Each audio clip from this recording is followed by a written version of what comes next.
Good afternoon.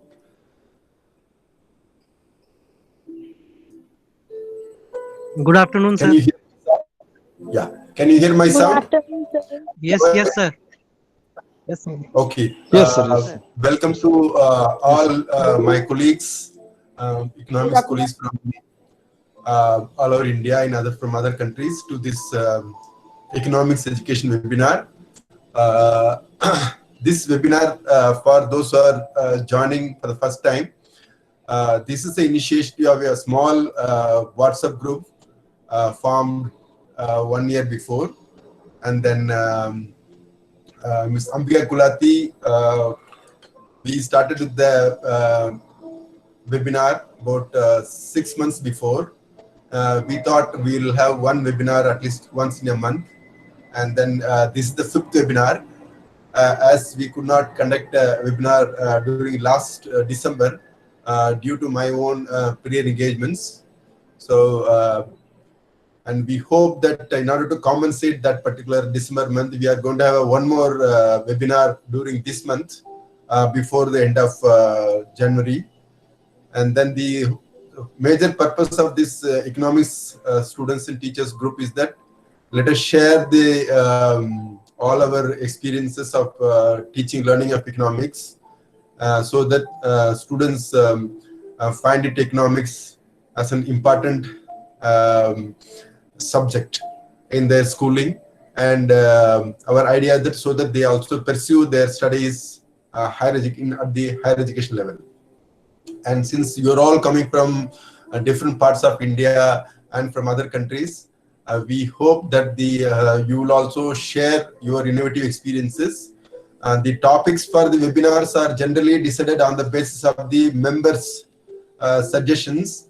So 2 months before, members suggested that we should have a webinar on assessment examination system, because CBSE has undergone some changes in the examination system. That's why we thought we'll have it. So this webinar is not confined only to the CBSE. This webinar is pertaining to all the teachers who are teaching from various boards, national, international, state level boards, all boards. And our attempt to improve our pedagogy, the way we teach economics, to make it enriching, children find connections with the economics in their day-to-day life. That's the whole purpose of this webinar. And in today's webinar, myself, I am Srinivasan. I work in NCERT since 2002. So I'm going to talk about certain components of assessment. I'm joined by my colleague Pushpender Kumar Rana. He teaches in a boarding school. He will introduce himself. Mr. Ranaji, can you just introduce yourself? Namaste everyone. I am Pushpender Kumar Rana from Birla Balika Vidyapeeth, Pilani, Rajasthan. It is a girls boarding school, and I am working here as PGT Economics as well as CBSE coordinator. Along with that, I am a CBSE certified master trainer and subject matter expert in economics MOOC NCERT. So this is my brief intro, sir. Yeah, thank you, Mr. Ranaji. And a couple of months before, Mr. Rana was awarded as a Best Teacher award in economics. I think it must be an international award. And we hope that all our members, you are all trying your innovative ways of teaching economics.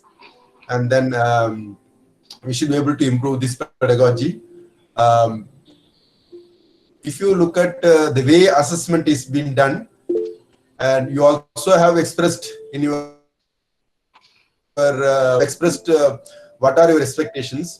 These expectations are we have shared in the WhatsApp group that we have formed, so that in the future webinars we will include all those topics, suggestions you are expecting in the webinar.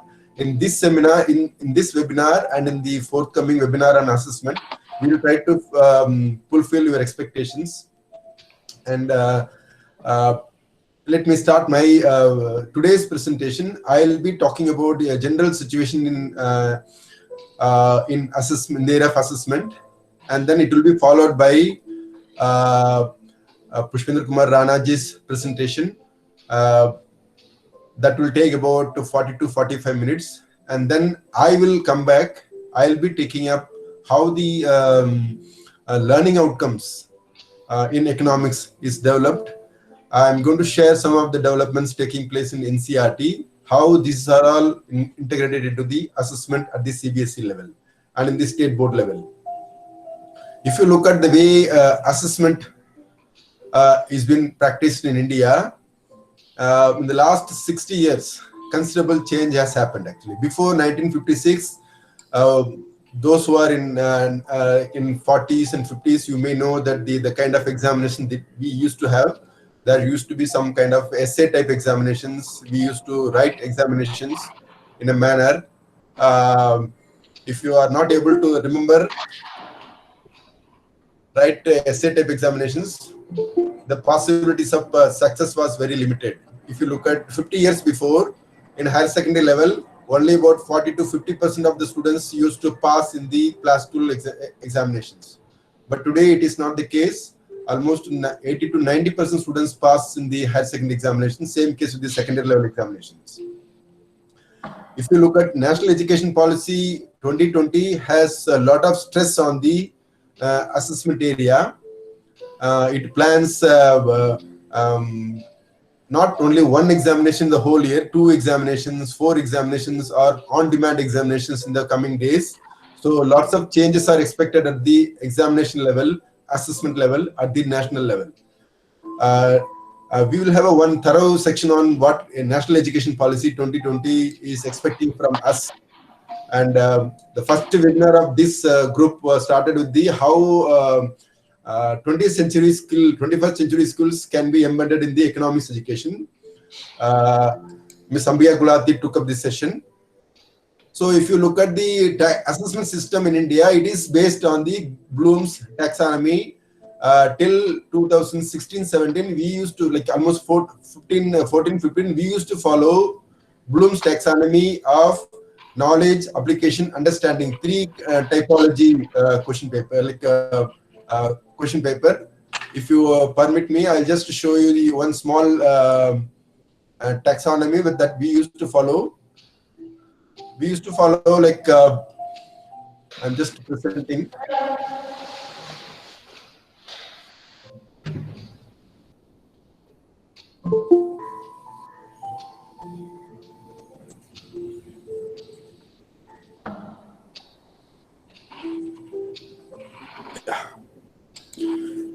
Can you see this file, PDF file? Yes, sir. Yeah. So if you can you remember which year this kind of examination, like this kind of pattern prevailed, typology of questions?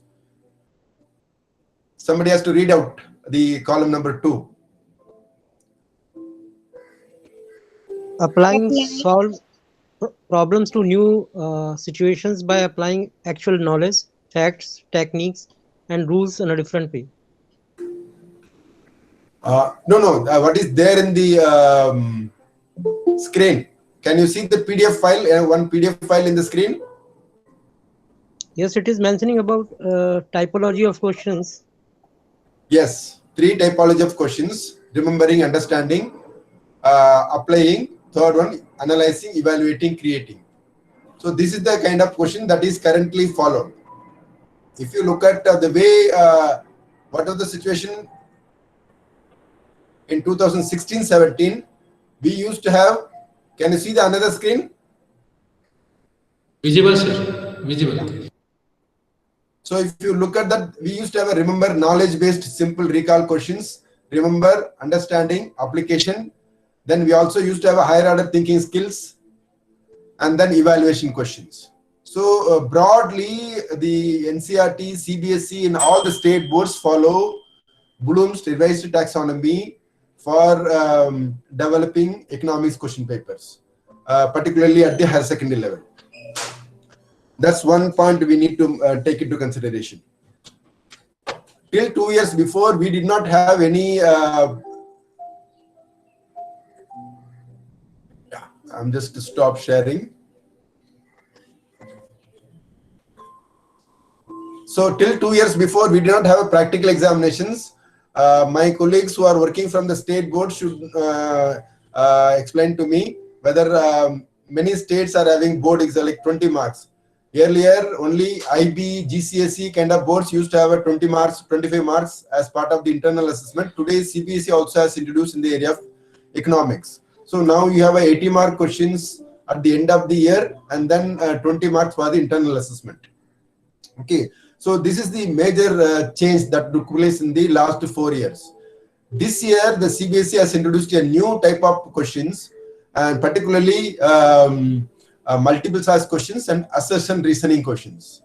And the other change also took place is that the Indian economy, last 2 years, Indian economic development is shifted to class 12. So this has created a lot of anxiety among the teachers. And since the CBSE is also setting agenda for the all boards in India, many states recently, this month, I came to know that Punjab board also has followed CBSE pattern of economics. So you will find that many states are coming forward to take changes that are made in CBSE assessment system, CBSE syllabus. So it is better we need to understand how this kind of multiple choice questions, assertion decision questions can be developed. These kind of questions usually asked in the board competitive examinations now, but if you look at the international boards like advanced placement, GCSE, now the multiple choice questions are started coming in all subject areas. So that is the reason why CBSE also has introduced multiple choice questions.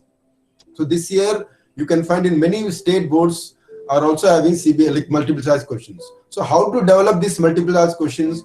How assertion reason questions can be assertion reason questions are generally asked in the competitive examinations, particularly in the area of reasoning abilities. So now how these reasoning abilities can be applied in the Indian economy subject, it's a major challenge for all of us, because the assertion reasoning question is also assessing more of a cause and effect relationship. If you look at the way social science different from sciences, it is a cause and effect. What causes what? That needs to be understood. So unless we pose questions in such a manner that there is a cause, there is a reason, or there is a effect, it will be very difficult to develop the assertion reasoning questions. So the more on this idea will be explored by Rana ji. Then in the last 5 years, one major change took place in the country is that learning outcomes. Children are not able to express their learning levels, and their learning levels also very low. So the government has amended the RT Act to include learning outcomes, and the NCERT came out with the learning outcomes for secondary stage, higher secondary stage, and the elementary stage. If you go to NCERT website, you will get all the website, like all the learning outcomes. I'm just sharing the first page.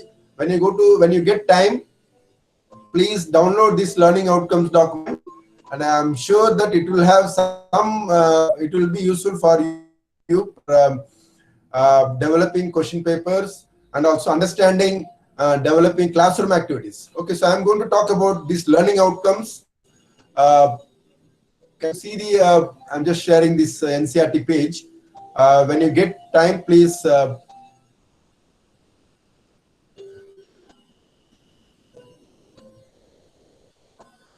can you see NCERT's page, sir?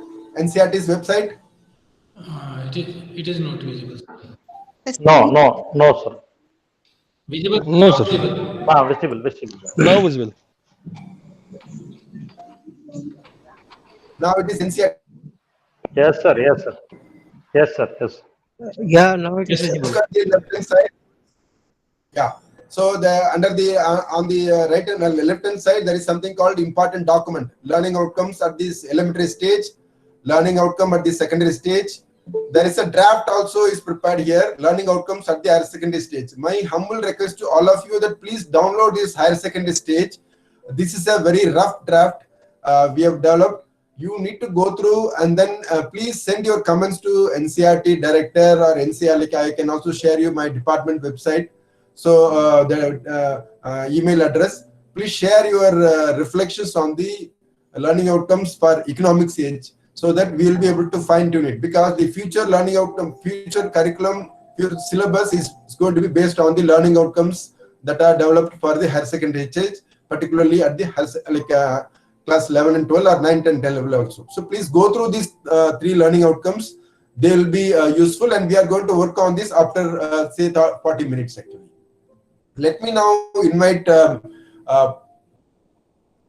Mr. Rana ji to make his presentation on assessment, particularly with regard to recent changes introduced by the CBSE.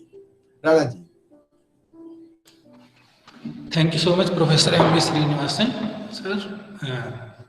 So today we are going to discuss about recent changes in assessment in Indian schools. So first, what is the importance of assessment in education? So surely exams and essays along the speeches and projects are forms of assessment. There are objective type assessment, multiple choice question, assertion reason questions, case study based question, ranking questions, and sequence based questions, true, false, fill in the blanks. There are many types. Assessment is a critical step in the learning process. It determines whether or not the course learning objectives have been met. A learning objective is what students should know or be able to do by the time a lesson is completed. Assessment affects many facets of education, including students' grades, their placement, advancement, as well as curriculum, instructional needs, and school funding. So, all that is affected by the assessment. So, today we are going to discuss about objective type assessment, that is verbal reasoning. So, I am going to share my screen.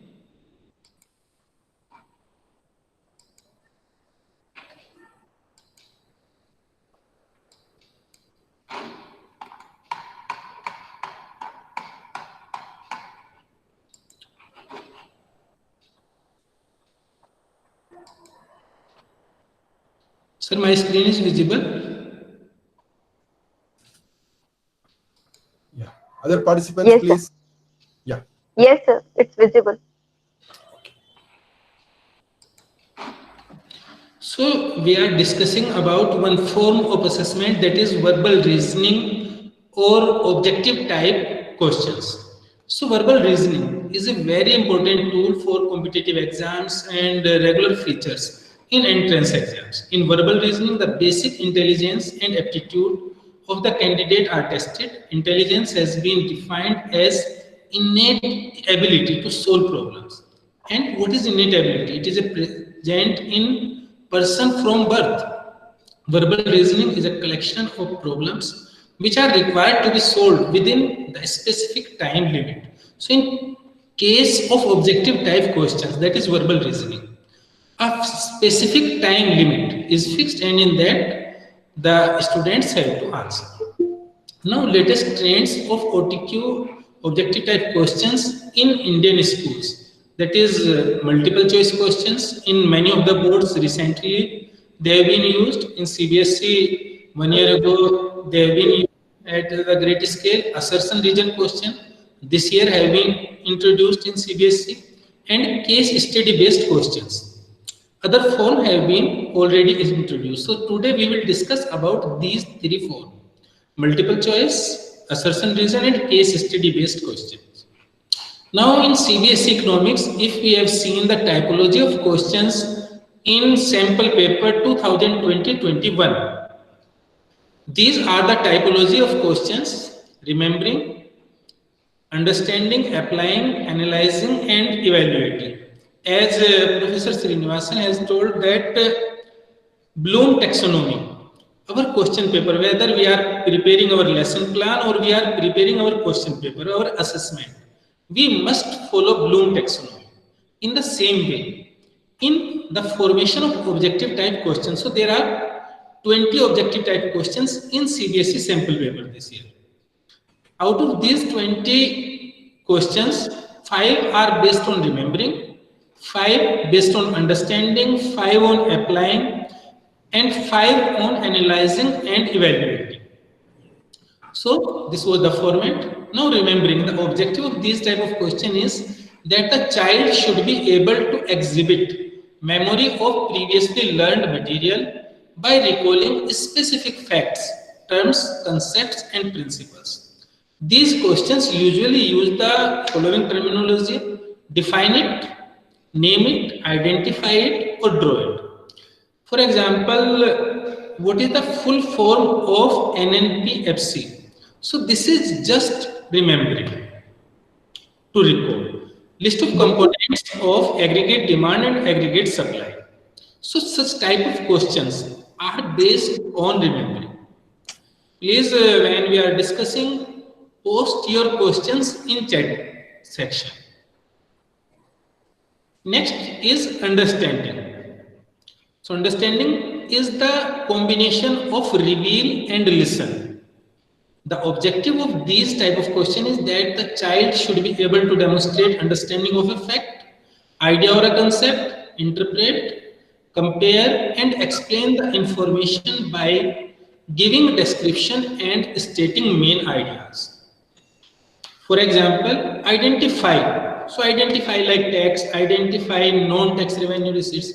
So here some options are given like corporate tax, retained earnings of public sector undertakings, driving license fee, and estate duty. So out of these, the student has been asked after the lesson that he or she has to identify whether they are tax revenue receipts or they are non-tax revenue receipts.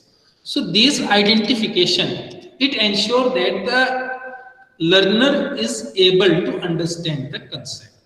So these such type of question are for the understanding of concepts.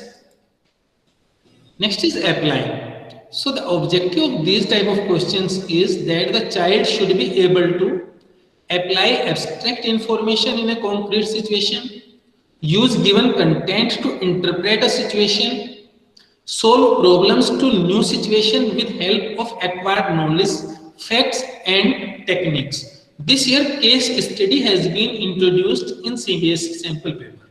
This case study is based on application, that is applying. How to apply the knowledge. For example, some questions we have taken here: differentiate or distinguish. So such question which start with differentiate, distinguish, there are other rubrics words are there. Between direct tax and indirect tax, distinguish between bank rate and repo rate. You can write questions relating to apply in chat box. Analyzing and evaluating. So 5 questions are based on that, analyzing and evaluating. Here objective is same as it was there in applying, but there is some difference. Estimate the value of investment multiplier. If the marginal propensity to save is 1, so here the child have to evaluate. Appraise the concept of fiscal deficit. So when we are asking of some appraisal, so appraisal relates to analysis. So this question relates to analyzing. So such questions are there. Now question arises how to make objective type question. So 3 type of questions in today's session we are taking. Multiple choice questions. The first. Now, why multiple choice question have been introduced? Actually, they relate to life problems. Now, when we teach economics, the first chapter of microeconomics, there is an economic problem. And what is the economic problem? The problem of choice. In the very beginning of economics, when a student comes to 11th, we teach him or her what is economic problem. and the answer is there, the problem of choice. Throughout the life, each of us have to face the problem of choice. And when introducing such type of questions in assessment in CBSE 12, the motive is that the child can take the right decision. There are distractors in life. In life, there are many distractors. There is a correct path also. So, to how to go to correct path, how to take the correct decision among the distractors, incorrect choices, that student learn when they solve multiple choice question. So, how to form? There are three main components of multiple choice question. First is STEM. STEM is the question statement. The key, the correct answer out of the options, different alternatives. Distractors, the incorrect choices. So these are the three main components of a multiple choice question. Now, the first guideline is here, write a clear, simple STEM. When we are forming a question, we must not make the STEM complicated. The language should be simple and clear so that student can understand it. STEM should be meaningful by itself, focus on a single idea or concept. That is the thing. It should not include irrelevant material. Be negatively stated only when significant learning outcomes required it. As far as possible, please avoid negative statement in the statement. Be phrased as a question, preferable to a partial sentence. When we are preparing distractors, so write plausible distractors. The distractors should be plausible, clear and concise, not too long sentences. Mutually exclusive. Avoid clues. Don't give clues in distractors. Not include absolutes like the words always, never, all. As far as possible, please avoid these words while you are forming distractors. Distractors other alternative than the correct answers. Avoid all of the above and none of the above as far as possible. And present in a logical order. So that to take the right decision, the student need to think. Make sure your questions are solid assessment tools. So remember, multiple choice items should be based on sound, significant ideas that can be expressed as independent and meaningful propositions. The STEM of a multiple choice question should state or clearly imply a specific direct question. The STEM in it must be unambiguous, precise, and relevant to options given. A multiple choice question asking for the most appropriate answer can be as effective as one that contains only one absolutely correct answer. They can be based on matters of opinion, provided most experts share that opinion or the authoritative source is specified. Good multiple choice questions should ordinarily not ask for the examinee's opinion.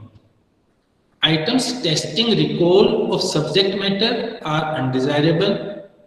Item stems including the word not asking in effect for an incorrect answer tend to be both confusing to the examinee and somewhat superficial in content. So pay attention on such things while performing. The STEM of a multiple choice question should be expressed as concisely as possible without sacrificing clarity or omitting essential qualification. So the STEM should not be very long, but when we are making it short, we should not sacrifice clarity. We should not omit the essential qualifications.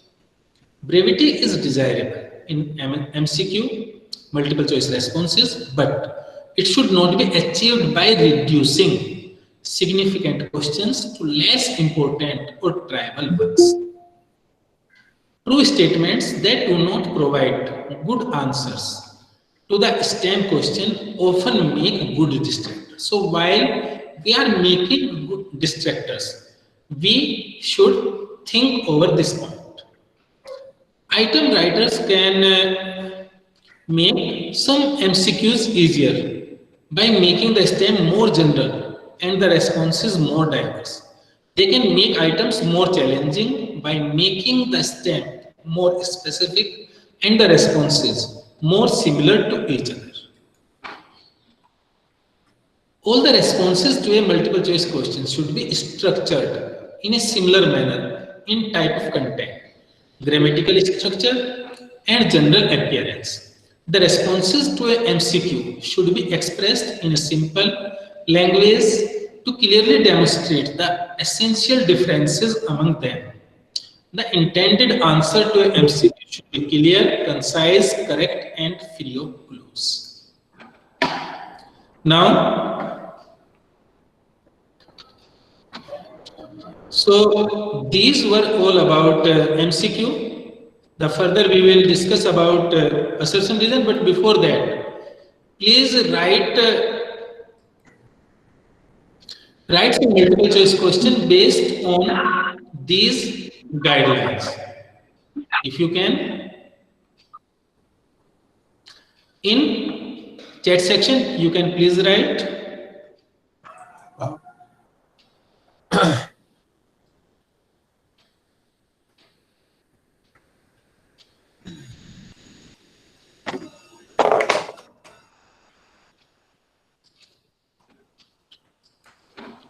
So next is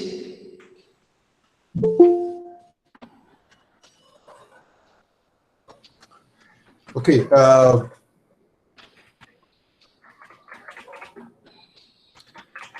Ranadi, yes, I'm just posting the STEM.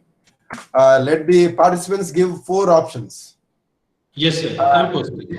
I'm posing the question demand curves sloping downwards because please participants, please give 4 options and only one should be correct.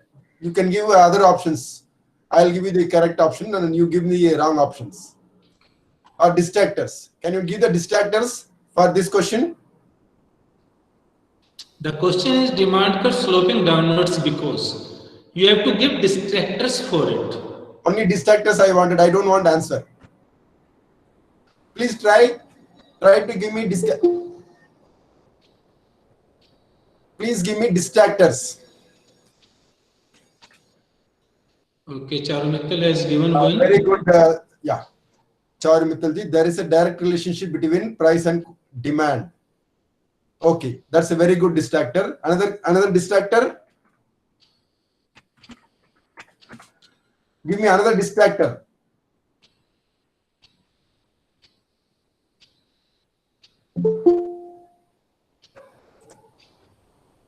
Due to law of diminishing, that is not a distractor. This is actually key. I wanted a distractor. I don't want a key. We all know the key. Again, economics teacher. See, you are mentioning the same point like the Mittal, Charu Mittal. I wanted a distractor, something other than this price and quantity relationship. Any other distractor? Please give one more distractor. Yes, due to increasing marginal utility. Okay. Okay. It is based on low variable proportions. Due to increase in law of diminishing marginal utility. No, Charu Mittalji, you have to think something else because you are also saying increasing and then again law of diminishing. So distractor creation also is not easy for multiple choice question. This is the main thing, sir. Yes. Any other distractor possible?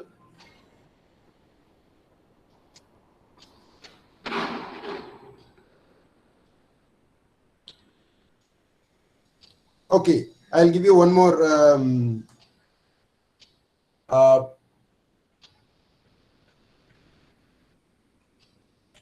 due to law of variable proportion, again we are coming to the same what Manohar has said.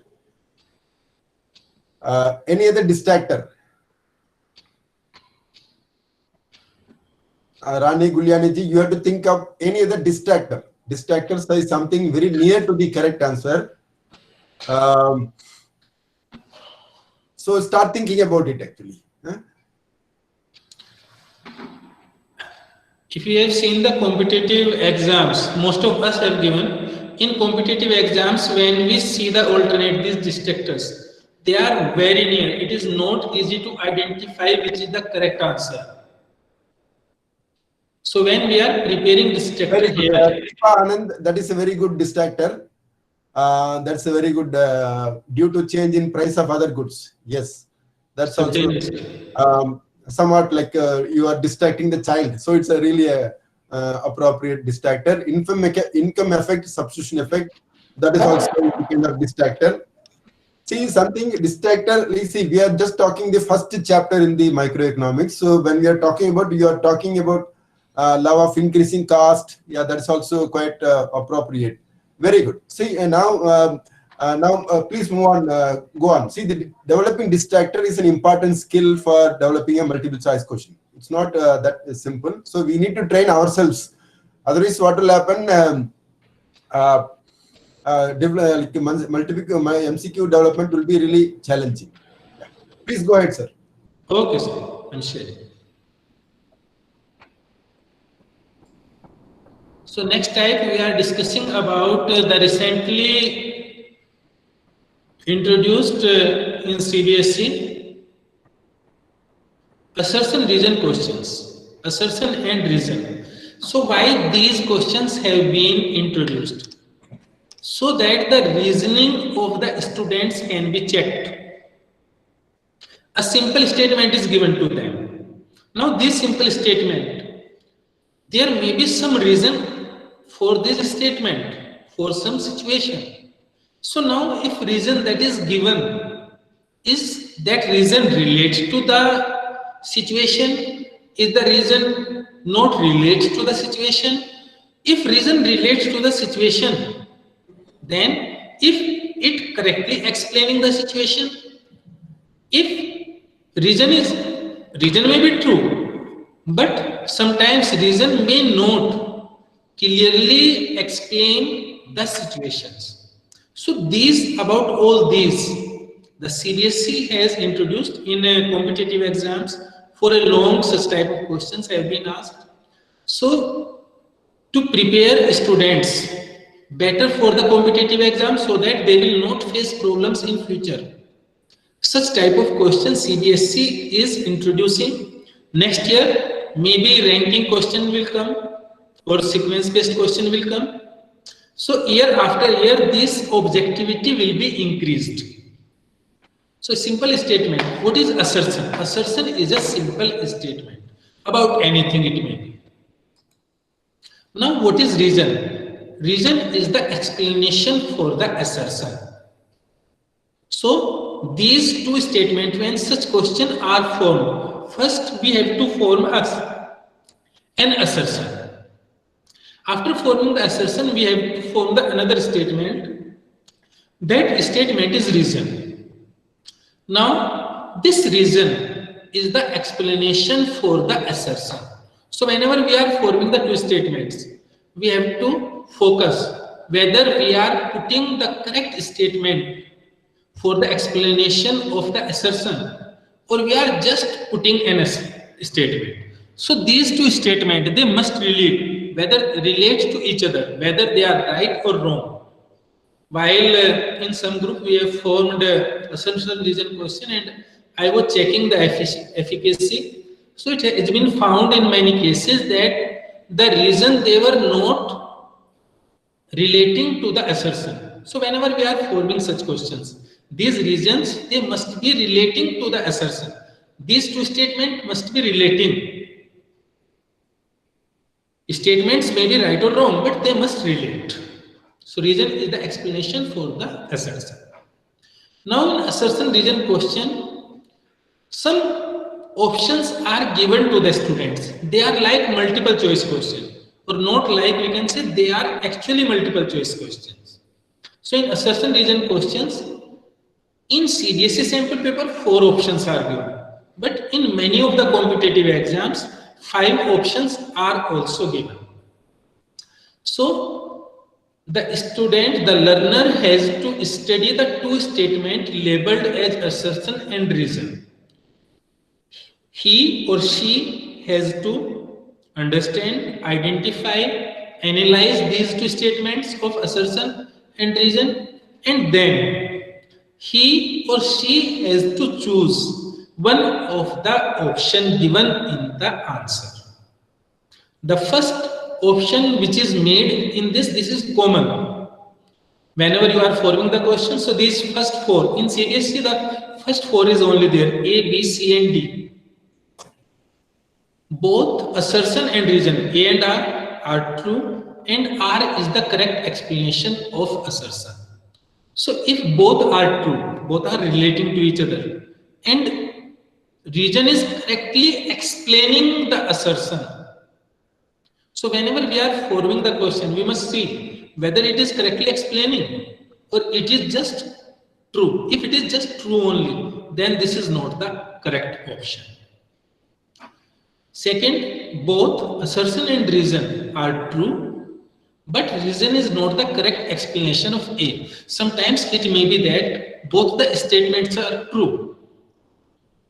The reason relates to assertion also, but the reason is not the correct explanation of assertion. So when we are forming, to make this second option, what the teachers have done, whether they were preparing the questions in that group, they have just taken the irrelevant statement. The second statement was not relevant to the first. So please see that both the statements should relate to each other.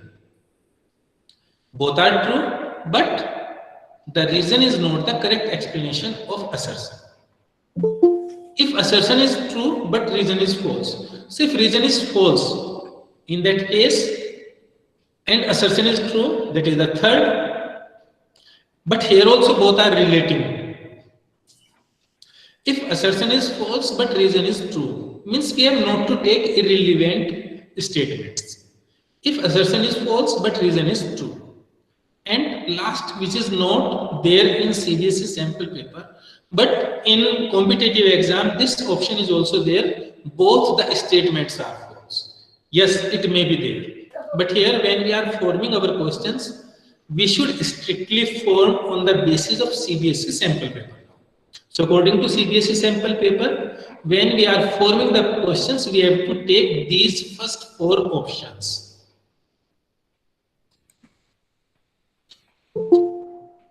So the assertion reason type question that we have discussed.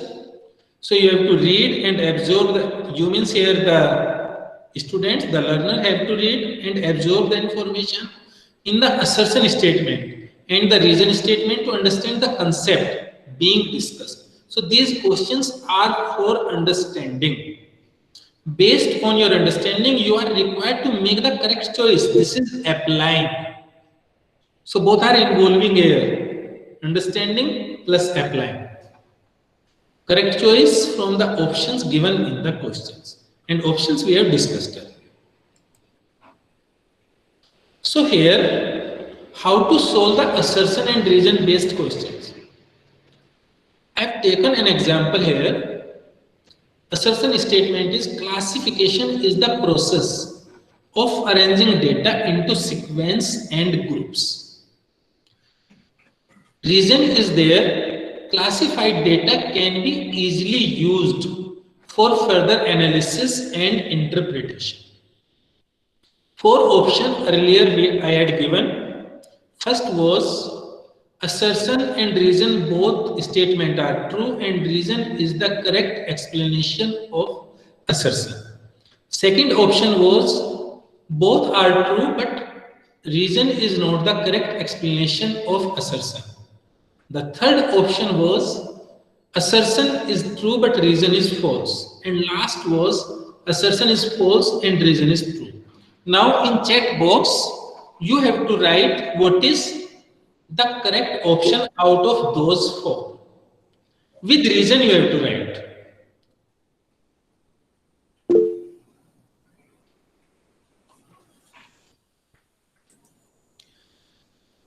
Sir, as I am not able to see the chat, so please you can read from there. Option A.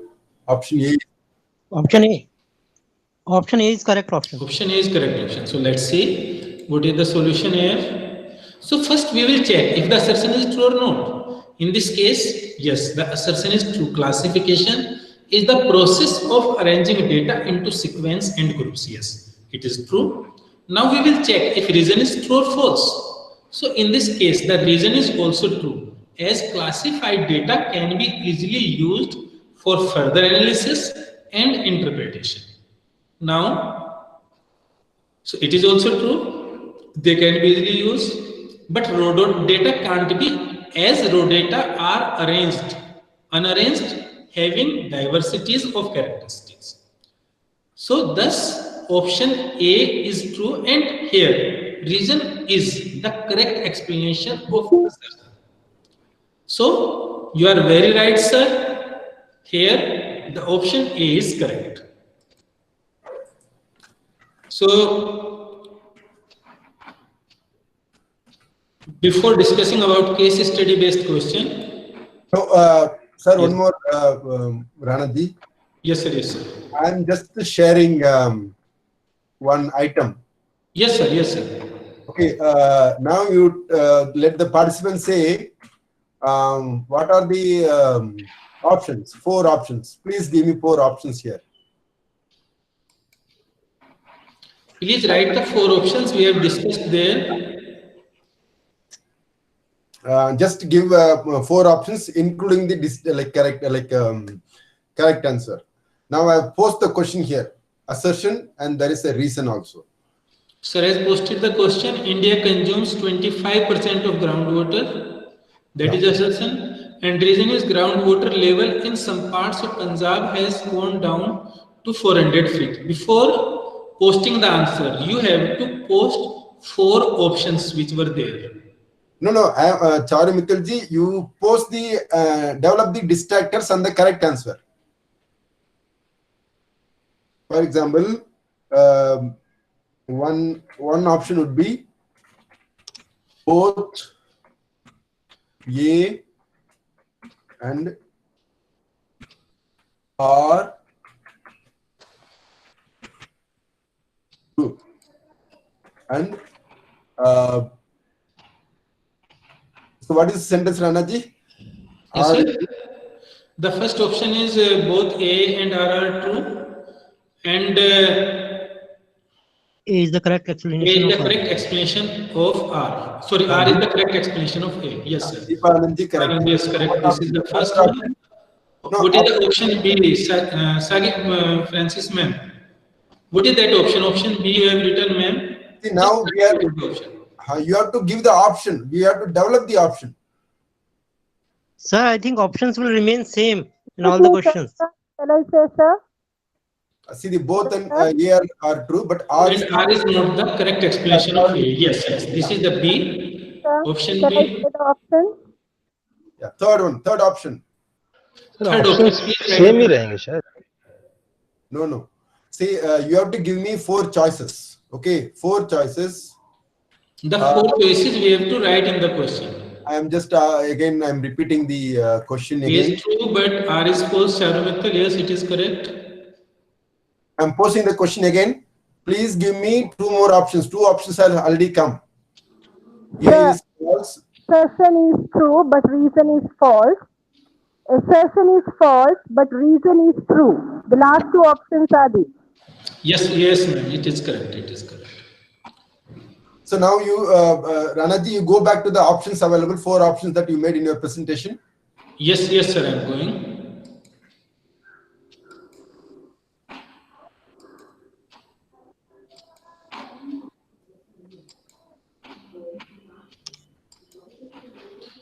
So these were the 4 options here. First, both A and R are true, and R is the correct explanation of A.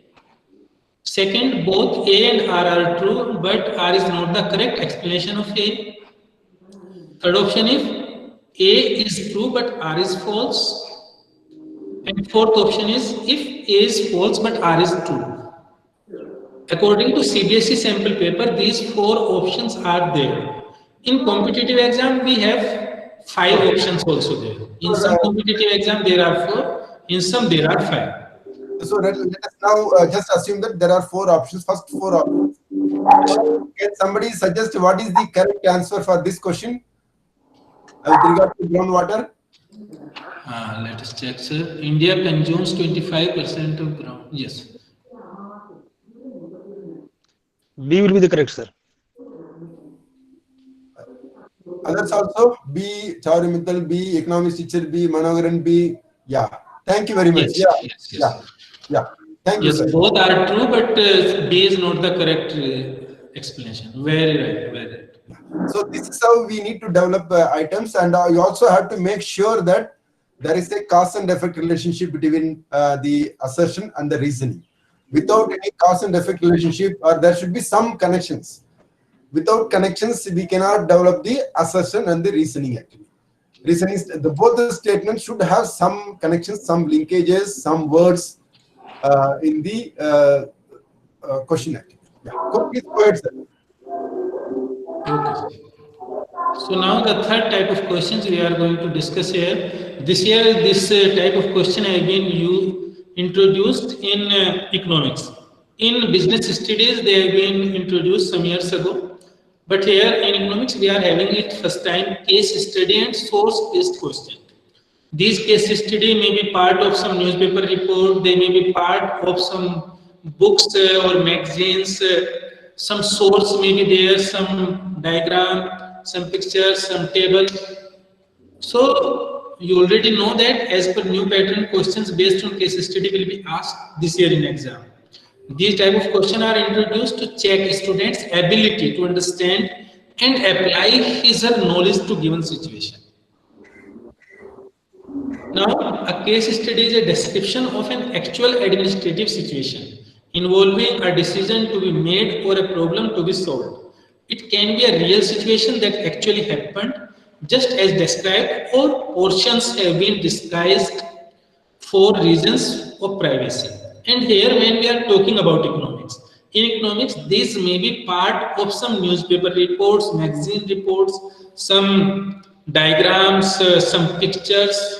This may have many forms.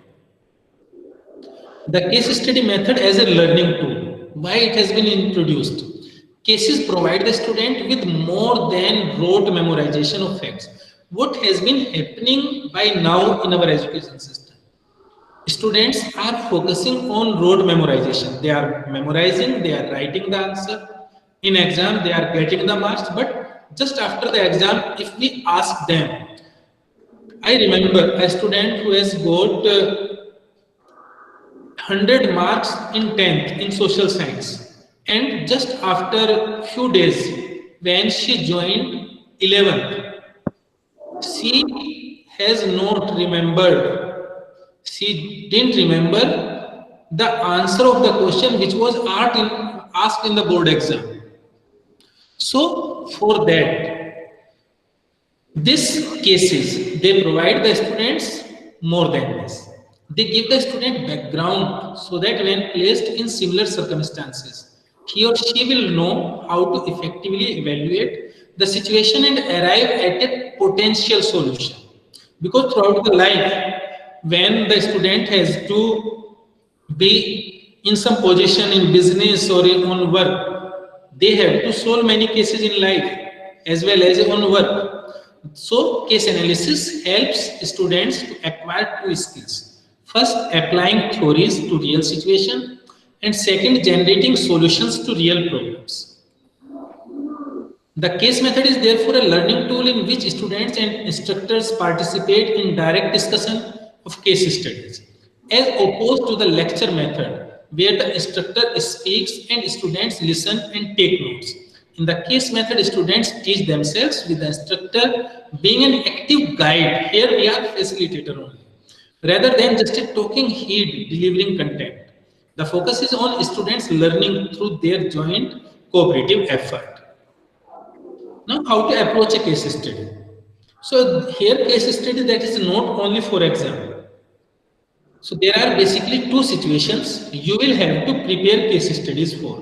One is class discussions and assignment, and second for exams. So these two situations will be dealt with separately. Now, so for class discussion and assignments, the process of preparing for a case study starts by you getting a case study beforehand with guiding questions to be answered about the case study. And sometimes additional reading assignment also should be given that have relevance to the case subject.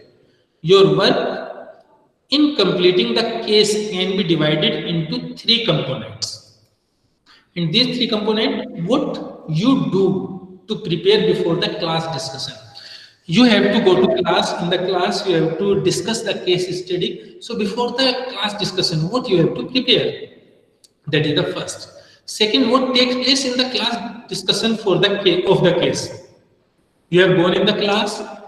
In the class, this case study, whether you are reading yourself or you have taken the printed out of these and you have distributed among the students, whether you have asked each student to read the case study or you have given the ample opportunity to the students that they will divide themselves in peer or groups of 4 or 5 and they will discuss that case among themselves.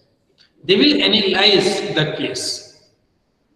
So this is the second step, and anything required after the class discussion has taken place. Class discussion is over now. Now when class discussion is over, then the assessment starts.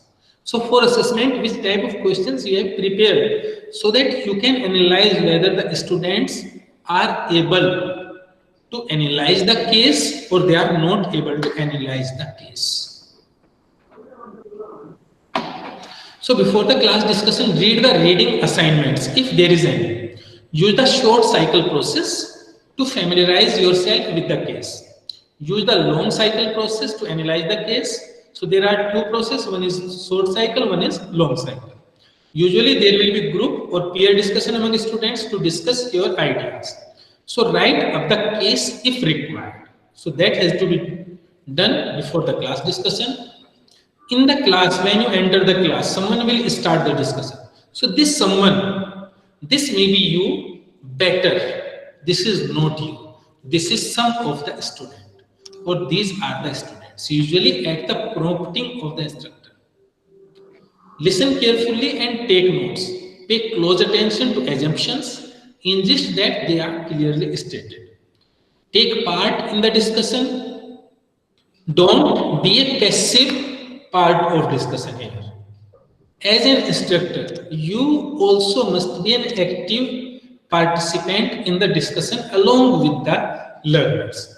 Your contribution is important and is likely a part of your evaluation for the course. Because when you are the part of discussion, you can easily evaluate the things. After the class discussion, review as soon as possible after the class about this case study. Note what the key concept was and how the case fits into the courses. Then give some questions to the students and ask them to answer. So here this year this case study has been introduced only for objective type questions, but there is a possibility in next year that some descriptive questions also can be asked on the basis of case studies. So as per CBSE sample question paper 2021, there will be 2 case studies in the question paper, one in macroeconomics and one in Indian economic development.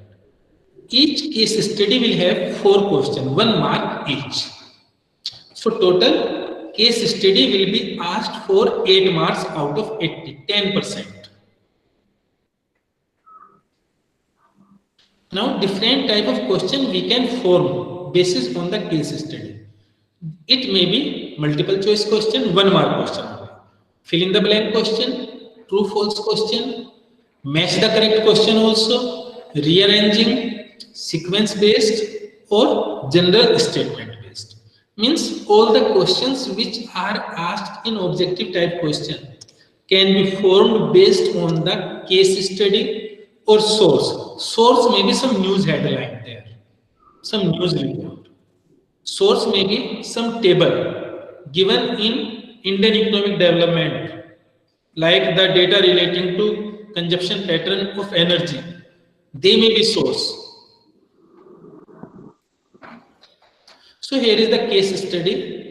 Please read this case study and form 4 questions based. This case study relates to the first unit of national income, that is GDP and welfare. So you have to relate this case study to GDP and welfare, and you have to form 4 questions. I again show you which of these questions you can form. One MCQ or one fill in the blanks or one true false, match the correct, rearranging or sequence based or statement based. So just read this and form a question.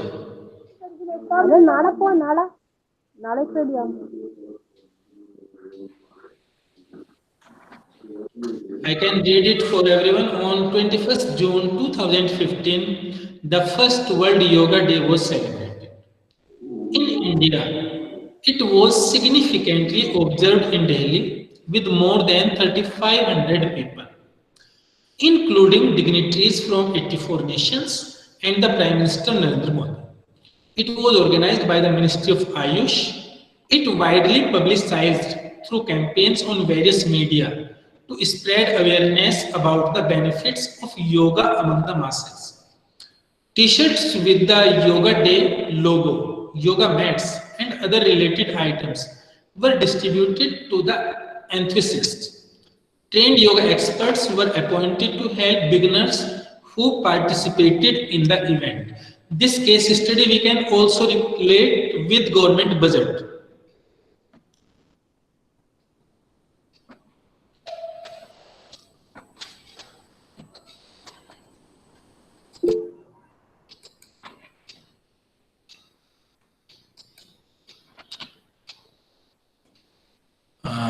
Ayush stands for, okay, this relates to, but this doesn't relate to national income. Yes, this relates to somewhere in Indian economic development, how health contributed directly to the GDP in the above case. Yes, that is the correct question. We have to form such a question if we are forming a statement based, so that answer is in one statement.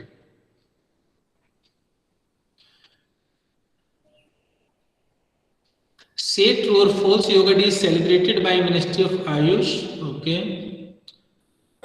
Yeah. When is World Yoga Day celebrated? World Yoga Day celebrated. Day celebrated. Okay. When is World Yoga Day? Just include the term day. When is World Yoga Day celebrated? World Yoga Day celebrated. It should be there. Day. The 2015 Yoga Day was organized in India by the Ministry of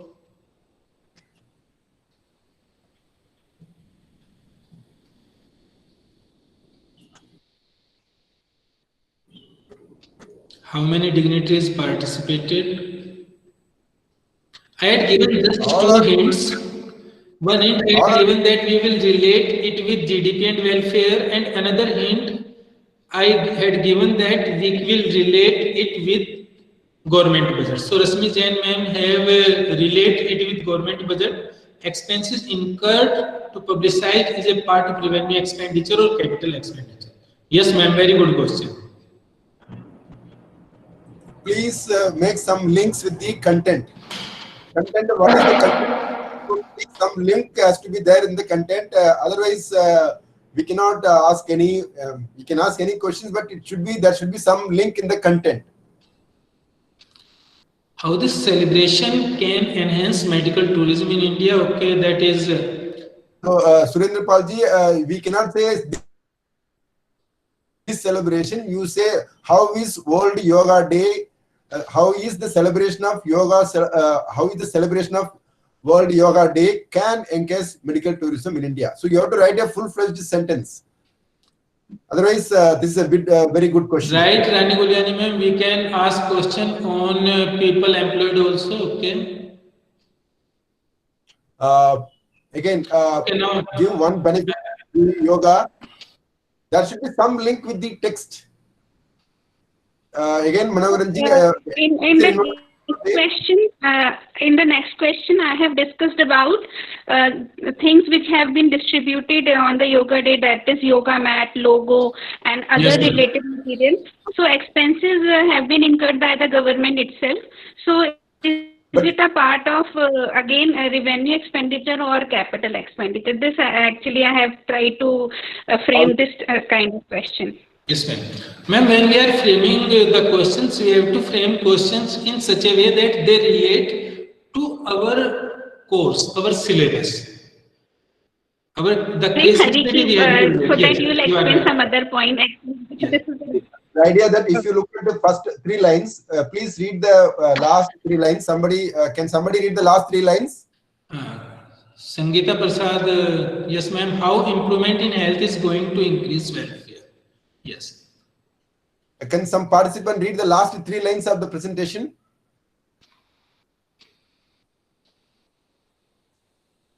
T-shirts with Yoga Day logo, yoga mats, and other related items were distributed to the enthusiasts. Trained yoga experts were appointed to help beginners who participate in them. These 3 lines include how the initiative increased employment,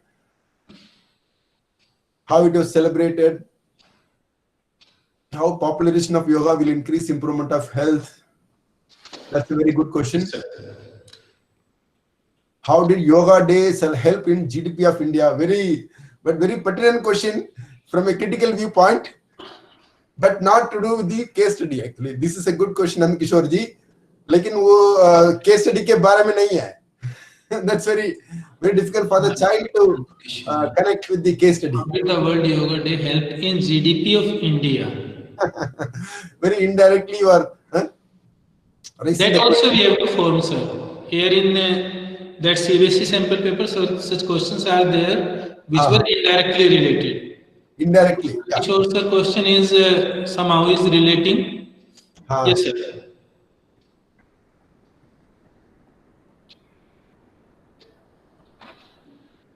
Shall I continue, sir? Yeah, please go ahead. Yeah. Yes, sir. Yes, sir. So some question that I have related here: government expenditure to popularize yoga among the masses. It relates to now there is a concept in national income, that GDP and welfare. So here in this case study, the government is organized yoga day. When the government is organized yoga day, the government is spending on that. The government has appointed many, has organizing many events, so government will spend on that. The government is spending on publicity also and advertisement.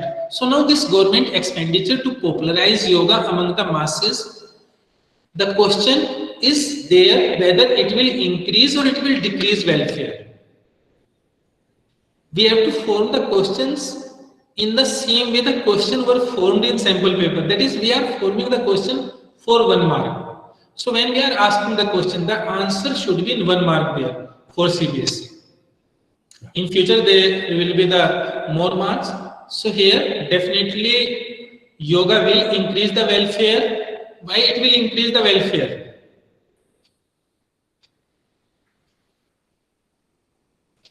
Can somebody tell? In class, we can ask the student while we are discussing. Sir, kindly repeat your question. Ma'am, question is here on the screen. The first question: government expenditure to popularize yoga among the masses increases or decreases welfare? Fill in the blank. Sir, definitely increases. Yes, but what is the reason? Because in the class we will ask the student that. Sir, because by doing yoga, the people will be able to, you can say, get rid of the diseases which are not being, you can say, cured by the allopathic medicines. Yes, ma'am. That's mind storming in the class while we are discussing the case study. We have to do along with the students.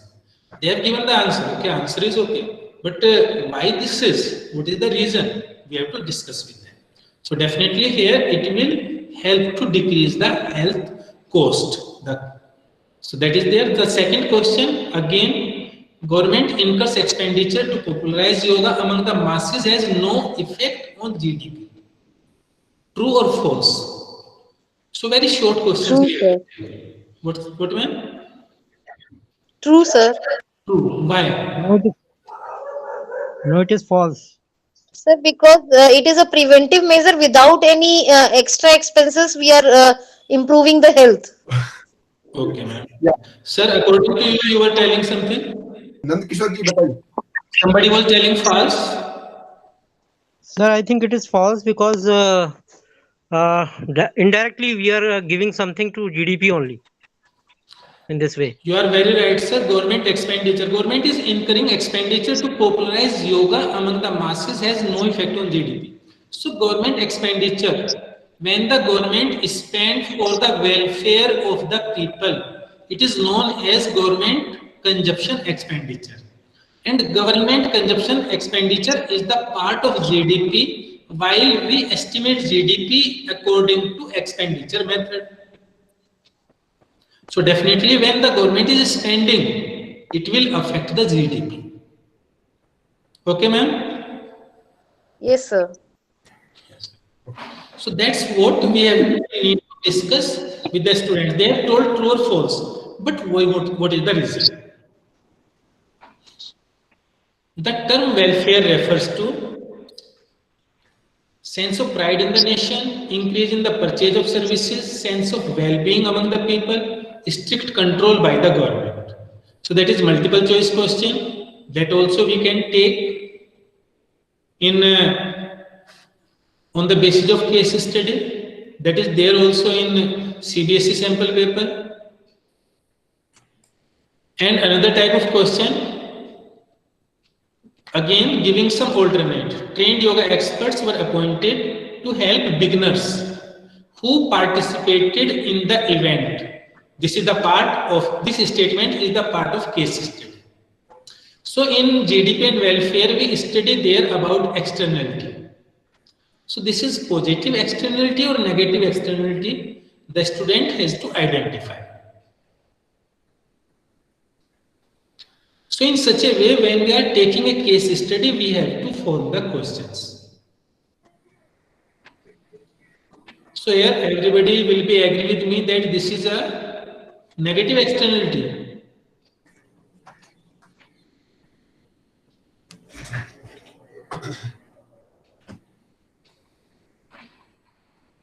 So this is a positive externality. Can somebody explain why this is a positive externality? So because they are increasing welfare in the economy through they are also spreading yoga or making the Indians aware about yoga. Yes, ma'am, without paying any price. Okay. Rana ji. Yes, yes, sir. One case study, it's already to 4:15. Okay. So now, yes. Just another 5 minutes more, actually. Okay. So this is a long case study, actually. Okay. We will come I can show the typology of question here only. Yeah. In this one. So one is there again that fill in the blank is there. Here RBI was established on some options we have given, and these options here we were talking about distractors. So see, all these I have taken 1st April. So these are we are having one key answer and some distractors, and they are the close distractors. So such distractors we have to take while we are forming multiple choice questions. True or false? And this is arranged in a correct sequence. So here in that case study, these are some committees and commission. Recommendation of Central Banking Inquiry Committee, recommendations of Hilton Young Commission, nationalization of RBI and RBI Act. So this is the sequence we have to rearrange them. So that was there. So can you show the case Let's study? go back I to the just case have to study. see the screenshot. Just Okay, the case study. Can somebody read other than Rana ji? Can somebody read participant? Yes, sir, I can read. Please go ahead. Yeah. Reserve Bank of India is the Central Bank of India entrusted with a multidimensional role, which includes implementation of monetary policy and maintaining monetary stability in the country. RBI was established on 1st April 1935 under the RBI Act 1934. RBI was set up after the recommendations of Hilton Young Commission, which had submitted its report in the year 1926. Later on in 1931, the Indian Central Banking Inquiry Committee had also recommended for the establishment of the central bank in India.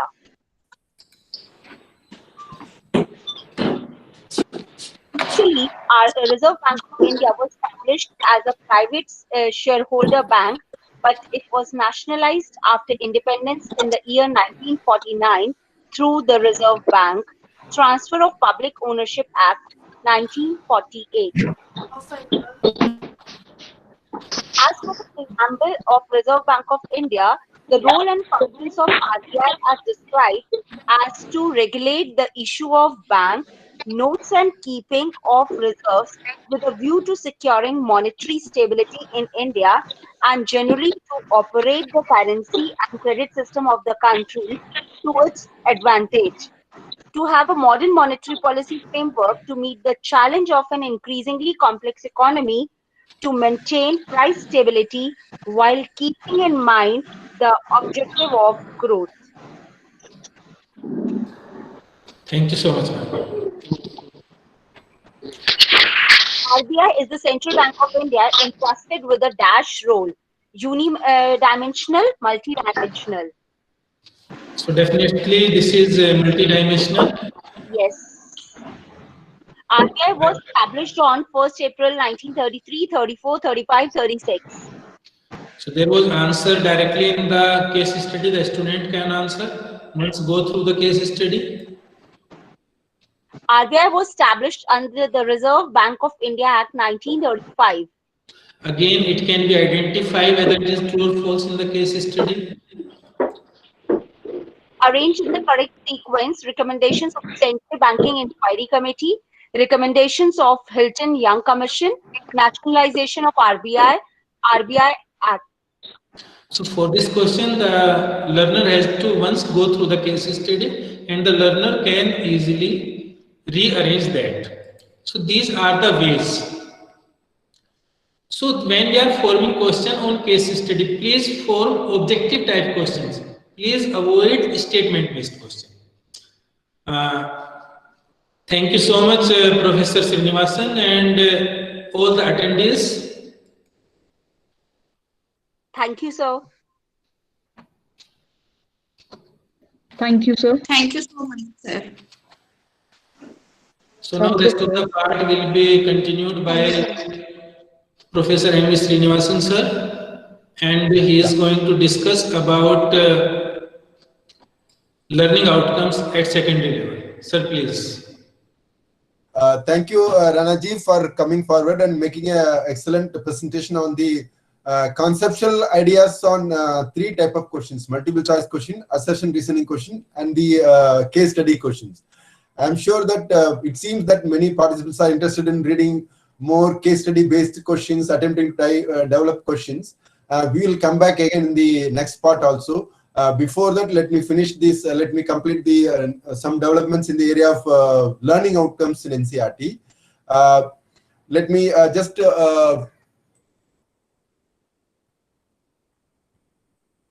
make presentation. Just a moment. I'll.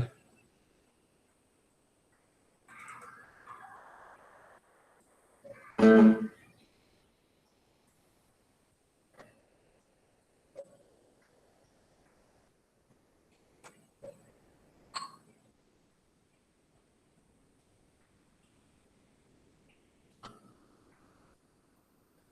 may I come in?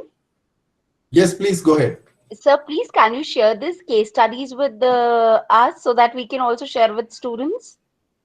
Sure, this video will be recorded, and once it is recorded, and it will be available to all of you to see. You can download those videos for your own collection, because that's how the Google Meet videos. Secondly, I can also request Ranaji to share his PowerPoint slide to my email ID so that I can share with whoever is wanting this email ID. And then Yes, this, sir. I will share, sir. Thank you, sir. Okay, that's the. Can you see the presentation? Can you see the screen now? The screen is very small. Yeah, I'm Now just we can making. Yes, sir. Can you see the? Yeah. Okay. See, generally the learning outcomes is not something new to this country. For that matter, new to the education system. It is one of the behavioral approach introduced in 1950s and 60s. But today it is emerged, particularly in the last 15 years, it has emerged as a major developments all over the world. For that matter, not only in India, all over the world, learning outcomes has become important tool. Okay, NCERT has developed its learning outcomes from 2017 onwards, and 2019 we have developed learning outcomes for the secondary stage. In my view, the learning outcomes will serve three purposes. The first purpose, it will help you to develop your syllabus and textbook content. That's the way one can look at the learning outcomes. The second purpose, it will help you to develop your classroom activities. You can organize your classroom activities if you are sure about what is the purpose of my learning outcome with regard to a particular topic. Actually, third purpose, yes, it is also helpful for developing question projects. It will be helpful for the developing quiz program and all the examination related activities. So the learning outcomes serve three purposes. Now, given the time framework, at the secondary level, there are 12 learning outcomes. Each one, rather going for each one separate, like I'm going to take an example one by one. And in my perception, I'm going to explain the learning outcome, each learning outcome. And then I'm also giving you some example of questions. So you participants have to develop for each learning outcome and share in the chat box. That is a kind of task. So can somebody see the learning outcome one here in the screen? Yeah, please read the learning outcome one. Okay, sir. Defining terms such as development per capita income. Is recognizes. Okay, recognizes and retrieves facts, figures, narrate and process. So this is one of the learning outcomes. If you remember the Bloom's taxonomy, it is first the remember component. In the Bloom's taxonomy, there are two kind of remember and recall. These are the two characters. So what we are expecting in this learning outcome, children need to recognize, recall, remember. They need to describe. Okay, these are the expectations, psychological, behavioral expectations, or particularly cognitive expectations. For example, I'm going to give you example only from the economics example. See, children are expected to define what is the defining the terms such as development, per capita income, total income, infant mortality ratio. So all the concepts that are there, I'm giving you example of class 10 here. So I gave you 3 examples. Can somebody read the questions given below? 3 questions I gave. Is there in the presentation? Yes, sir. Define per capita income. Sir, please share your screen. It is not visible. Is it not visible? Sir, go to people. In people, you will get the screen of sir. It is already shared. It is visible. Sir, there. please put it on slideshow mode. Wait, just. Yeah, it's visible. Your screen is visible, but put it your presentation on slideshow mode. Slideshow. Yeah. Just start it slideshow mode. Yeah. This is the fourth option, right? I think fourth option, right? So yeah, this one is. Is it visible now? Yeah. Yes, Yes, sir. sir. Is it visible now? Yes, Yeah. sir. Visible, sir. Now, can somebody read the questions here? 3 Yes, questions. sir. Define per capita income.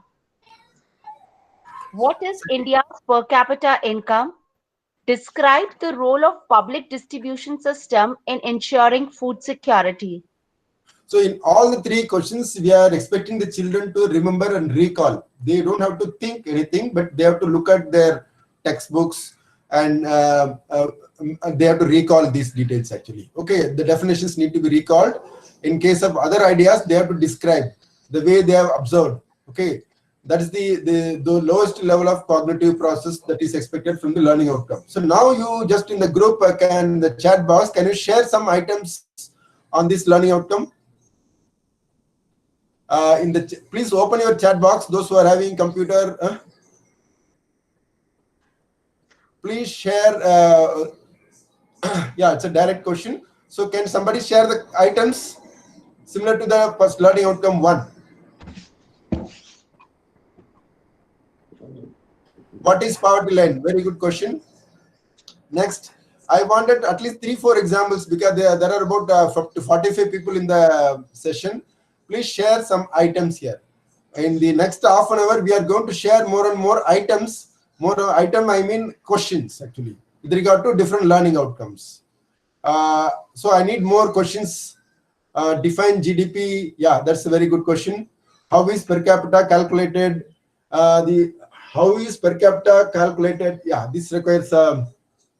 Yeah, that's what is morbidity. Yes. Define per capita income. Right formula to calculate the private income. Yeah, that's very good. Any other question? What is sustainable development? Okay, thank you. So what happened actually, like the second learning outcome, I'm moving to second learning outcome. In the second learning outcome, we are expecting, can you see the screen, sir? No, sir. Oh, what happened? What's happening here? Okay.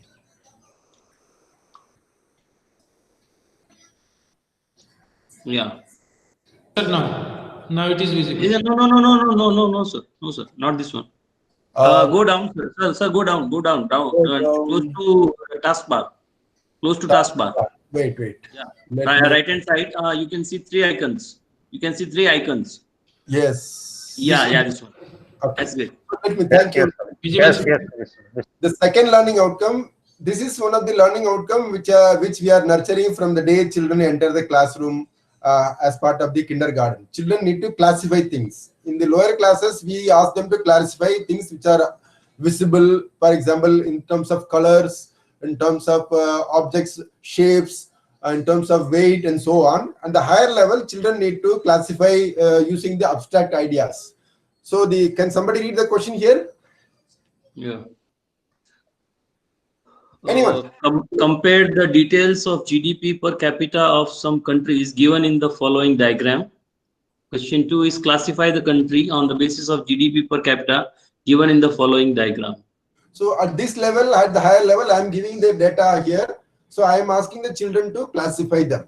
Suppose one major requirement in this particular skill is that children need to develop one criteria. What is a criteria based on which classification can be made? What is a criteria on the basis of which I can do comparison? Okay, for example, if you want to compare children in the in a class, in a co-education class, you can compare them on the basis of their gender, on the basis of their age, on the basis of their dress, on the basis of their height, weight, and so on. So we need to develop some children need to get trained to identify a criteria and then compare it.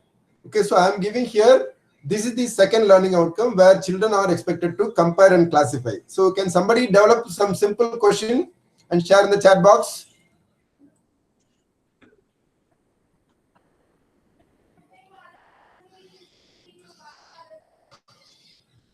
I need items. So I don't want to do monotonously presenting something, but I need items in the chat box. So you have to present you have to share some questions with regard to classification and comparison skill.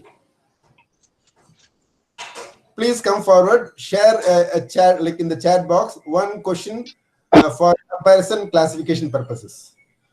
Very good, Monica Kapoorji. Distinguish between real flow and money flow.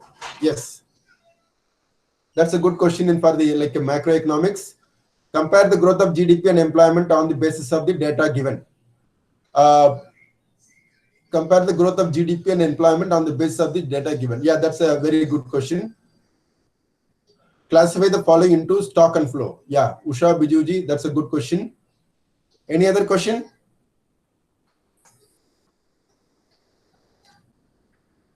Okay, let me move on to the presentation now. The third learning outcome, what we are expecting children to develop the reasoning, particularly with regard to cause and effect relationship. You remember Ranaji was talking about assess and reasoning. So there is reasoning on the basis of the cause and effect relationship. Okay.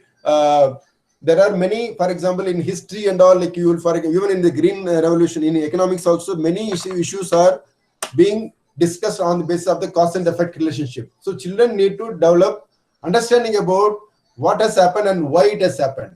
They need to develop, they need to collect evidences, present evidences when they answer questions which he expects. For example, can somebody read the question here? Yes, sir. Both India and Sri Lanka achieved independence in same time, 1947 and 1948. But in terms of carbon index, Sri Lanka is far ahead of India. Why? Yeah, kindly excuse for the typo error. So the idea here is that children need to explain why Sri Lanka achieved a higher level of human development when compared to India. So here children have to what kind of explanation children may get. In this case, children need to explain how the Sri Lankan government has invested a lot of money on education, how they are interested in health, how they are providing infrastructure. So they need to explain.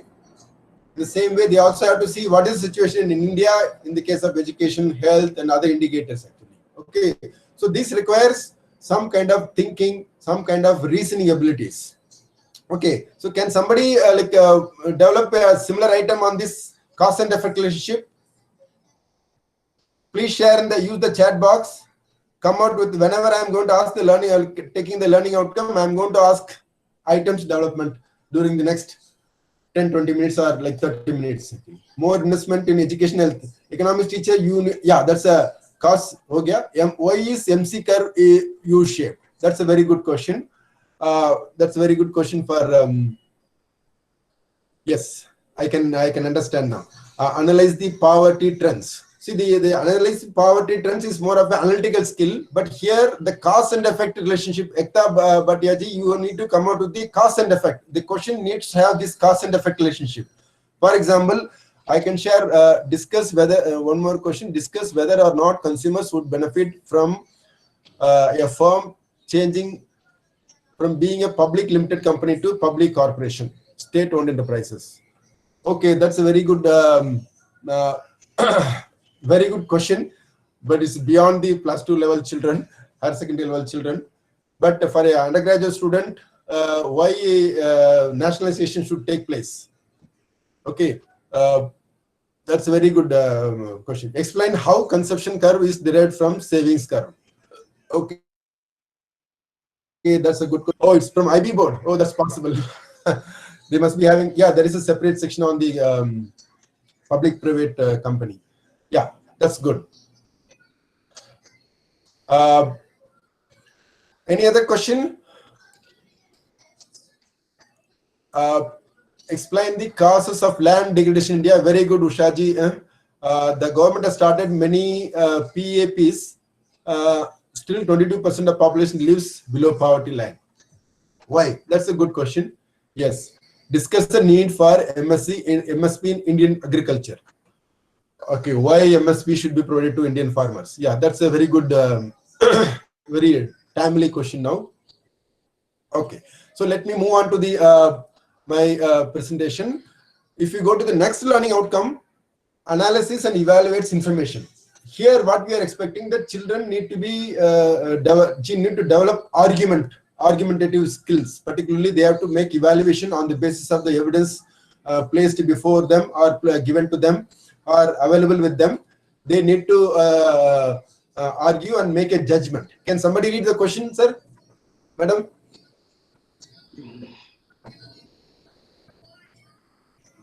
Sir, income is an important indicator of development of a state. Do you agree with this statement? Use the following table to develop your argument. State: Tamil Nadu, Gujarat, Odisha. Infant mortality rate ratio 2017 16:30:41. Per capita income in rupees 2017 1,50,000, 1,56,500, 74,200. Net attendance ratio 2014 67, 63, 68.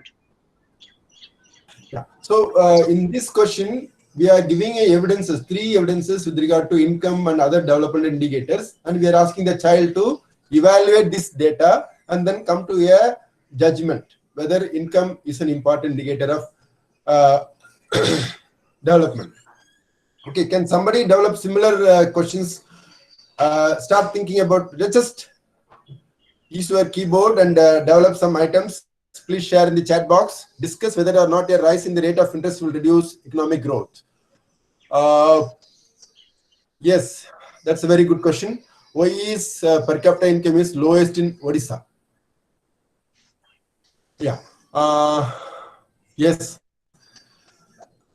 So for this paper, see, Monica Kapoorji, the question is very good. But here, for making an evaluation judgment, they have to provide. We as a teacher need to provide them some evidences. The way I provided a table and then asking them to come to some understanding, so that they will be able to. Otherwise, what will happen? They have to memorize the table also. If you are simply asking this question to a student, what will happen actually in the so that will become a more content-driven question. But you provide them the data and then ask them to give explanation, so that they will go for additional explanation, additional reasoning. How is GDP related to infant mortality rate? Okay, that's a very good question. Yes, sir. Last year in CBSE board exam in economics, okay, a question was asked. Diagram was given. Okay. Diagram relating to deflationary gap or inflationary gap. The student has to identify that, which situation is that, and they have to give how the problem can be solved. Okay. Yes, sir. Yeah, so the question patterns are changing. We also have to come out with the not simply open-ended question, but provide some data also. So though chat box is not sufficient space, I can understand it. But yes, I'll just give you example of how we are going to we are now should be ready to develop new kind of questions here. Okay, let me go to the next question. Next learning outcome. Can somebody read the learning outcome here, sir?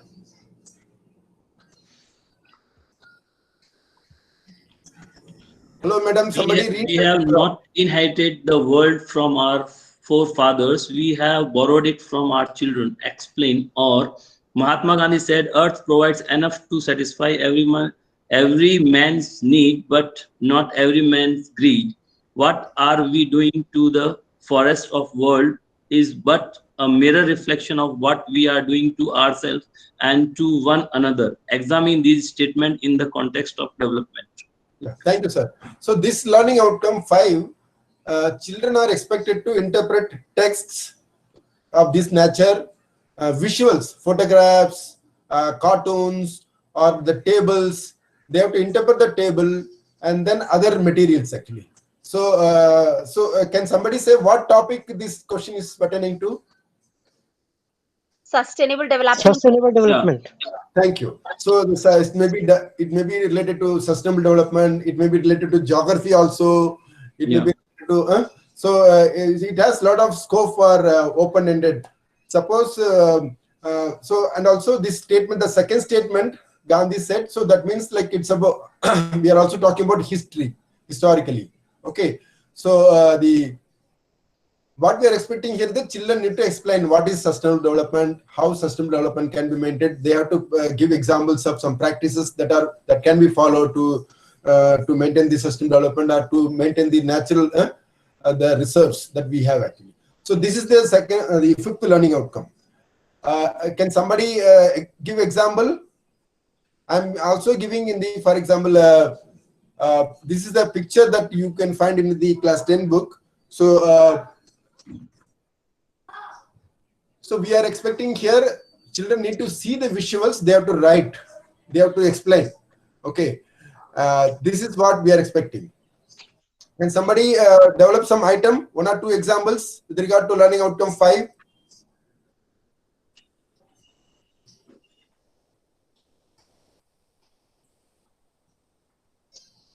Please use the chat box. Give me some example.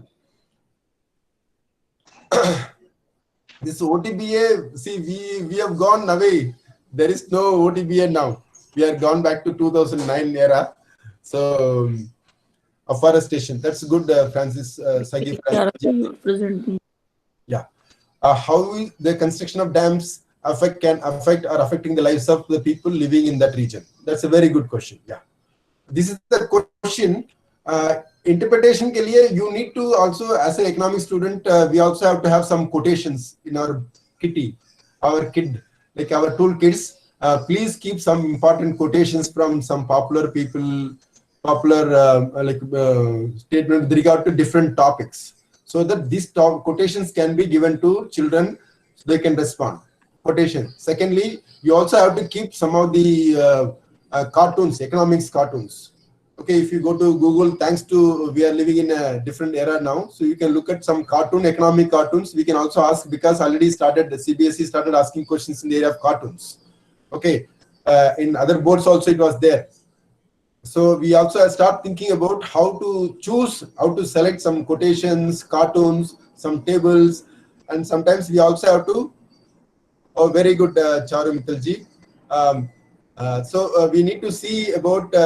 We have to keep collecting cartoons, visuals, important pie diagram, bar diagram, beyond the textbook, and keep it in our collections. Okay. Yeah.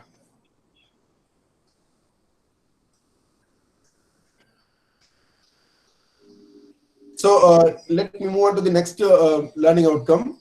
The next learning outcome, draw interlinkages within social science and with other subjects. Here, with regard to economics, with regard and other subjects. Can somebody read the question, sir? Madam, somebody read the questions here. So may I? Yeah, please. Okay. What are the geographical factors that lead Haryana as one of the states reporting high level of per capita income? Question number 2. Yes. Yeah. What are the subjects involved in this question? Geography, sir. Geography, sir. Yeah. Geography and economics. Economics, yes, sir. Yes. A second question. Yes, sir. Yeah. Why most developed countries are having long coastal areas? What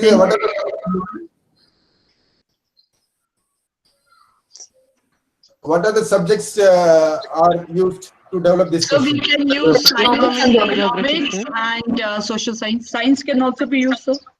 Coastal area.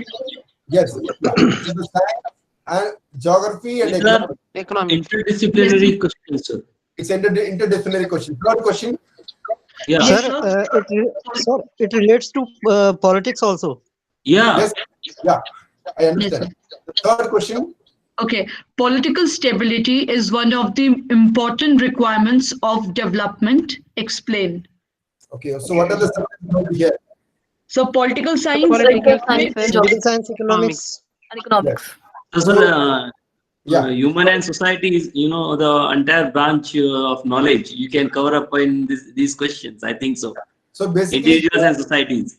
So if you look at our own states, many states, for example, if you look at the way how Chhattisgarh has developed, how Jharkhand has developed, what are the differences between these two states in terms of political stability?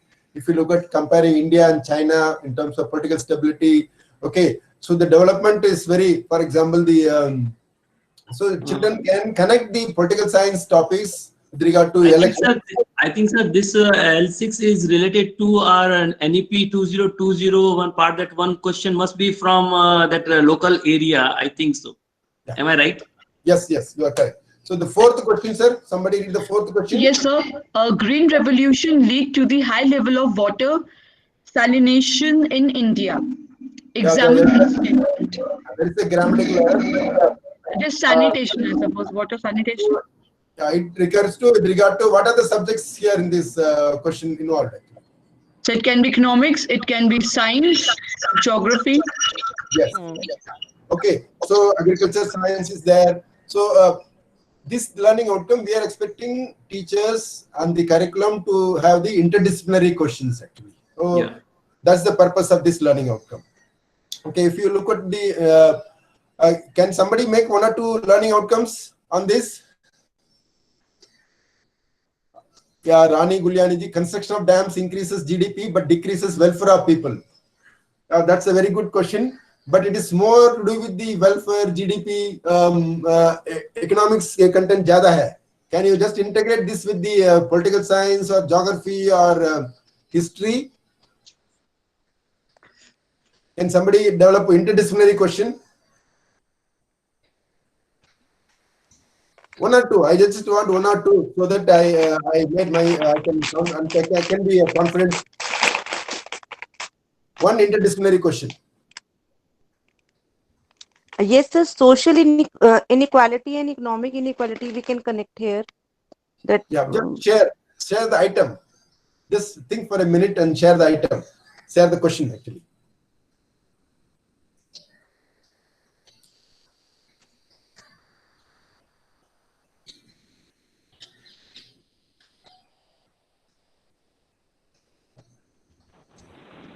So explain the socio-economic and political impact of globalization. Yes, yes, very good. Yeah, how is political developments or political what are the political factors that led to globalization? I'm just typing it. What are the how is political instability affect the foreign exchange reserves of the country? That's a very good idea. Yeah, that's a very good question. You can also, what are the political factors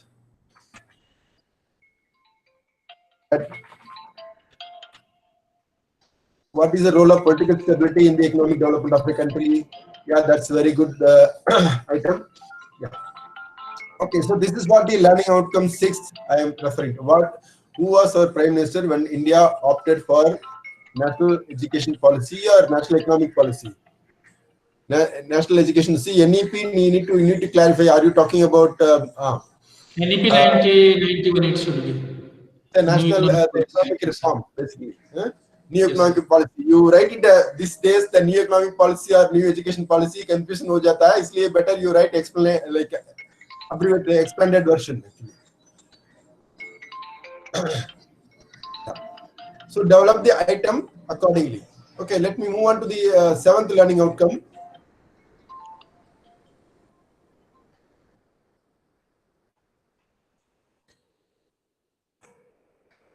Identify assumptions, biases, prejudices, or stereotypes about various aspects. See what is happening, in particularly it happens in economics. Many developmental projects are taken up by the governments or non-governmental agencies with the assumption that they will benefit like people who are needing it. For example, when Jawaharlal Nehru went to many states asking them to permission for building dams, he told we also know that he considered that temples are the dams are the temples of modern India. They are modern temples. He perceived that every dam is a temple. Okay. But over the years now, what we have been envisaging now, the Narmada River Dam or the Kaveri dams built across Kaveri River or many dams built in many other rivers actually is leading to conflict now. Okay. So the assumptions, children need to identify the assumptions on the behind the developmental activities. In economics, you know that all the theories, each economic theory has certain assumptions. Okay, both in economic theory or in Indian economy or any other courses, children need to identify the assumptions. Okay, that is the purpose of this particular learning outcome. Children need to recognize the assumptions behind each developmental activity, assumption behind each market form, whether it is a perfect competition or monopolistic competition. Okay, that's the purpose of this learning outcome. Okay, now let somebody read the questions here. Oh, we are just in the. Yeah, can somebody read the question, sir? Sorry, somebody is coming, entering now. So, questions only. Madam, somebody read the question Okay, here. sir. So I'll read. Question number 1. Why people oppose developmental projects such as dams, roads, and railways? Question number 2. Why some parents send their girl children to government school, whereas boys to private schools? So here we are expecting children to develop the understanding the stereotypes, prejudices, biases, and also if you look at from theoretical viewpoint, assumptions. So what are the assumptions? The assumptions may be wrong. Okay, so we need to help them in our classroom to identify those assumptions, so that they understand the market forms or they understand the developmental projects much better. They need to appreciate or they need to critically appraise any developmental activity taking place in their own area. So that is the reason we introduced this learning outcome. Then the learning outcome 8. Can somebody read the question here? I'm just moving on because it's already 4:45, 4:52. So learning outcome 8. Sir? Yeah, please read the question, sir. Why development is conflicting? Question number 2. Why people have different developmental goals? Question number 3. Is it possible to have common developmental goals? How could that be? Yeah. So here we are expecting, thank you, madam. Here we are expecting children to, this is not a outcome typically expected from the question typing. It is more of a classroom activity. We expect by developing this learning outcome that classroom need to have a lot of good quality question posed by the students. Okay, so that's what we are expecting from this particular learning outcome. Okay, let me move on to the 9th learning outcome. Can somebody, this learning outcome, I'm just reading now, constructs views, arguments, and ideas on the basis of the collected or given information. You remember when you were teaching till last year statistics, for even now also, when you study like a statistics course, at the end of the chapters, all the chapters, there is a small 5-mark project is given. So we are also expecting that this learning outcomes, this particular learning outcome expects students to do projects. So we assume that they have acquired all the skills, abilities, values, and develop the project activities. So that is the purpose of this particular learning outcome. Okay, and also they also need to develop that how to argue, how to make a presentation on the basis of the evidences collected by them as part of the project. Okay, these two are they are not board examination question or any summative. It is more of a project report. Can somebody read the questions, sir? 2 questions. Sir? Yeah, please. Do you think Dimapur District Cooperative Milk Producers Union has contributed to prosperity of farmers and families rearing cattle in your area? Question number 2. Targeted families have to be benefited from National Bamboo Mission in Manipur, Meghalaya, Nagaland, Assam, Arunachal Pradesh. Do you agree with this statement? Can somebody explain these questions are pertaining to which part of India? The eastern region of India, sir. Northeastern region. Very good. So generally what happens? Yeah, northeast area. So these questions are, this is the project need not be given in the form of title. It can be given in the form of question, so that children try to argue answers in their project. Actually, developing a project also requires a lot of skill. We'll have some videos live in program how to develop projects or how to help children to develop projects. So in little later. But for the time being, what we are expecting the learning outcome is that we need to post questions, and for which they have to submit the project. The project should have the answers for the question that we post in the that we post as part of the project work. Okay, this is about learning outcome 9. Learning outcome 10. What is expected of this is that application skills. You must have seen many Bloom's taxonomy skills are divided into further categories in this category, in this learning outcome, NCERT learning outcome.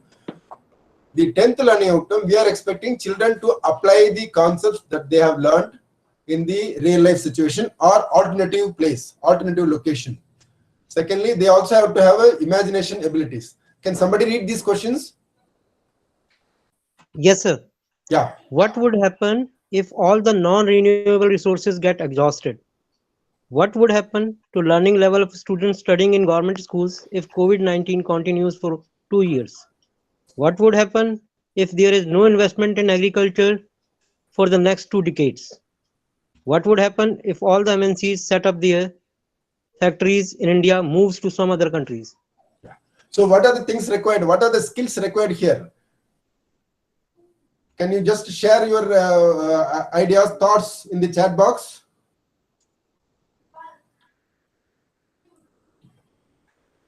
What are the skills required for this particular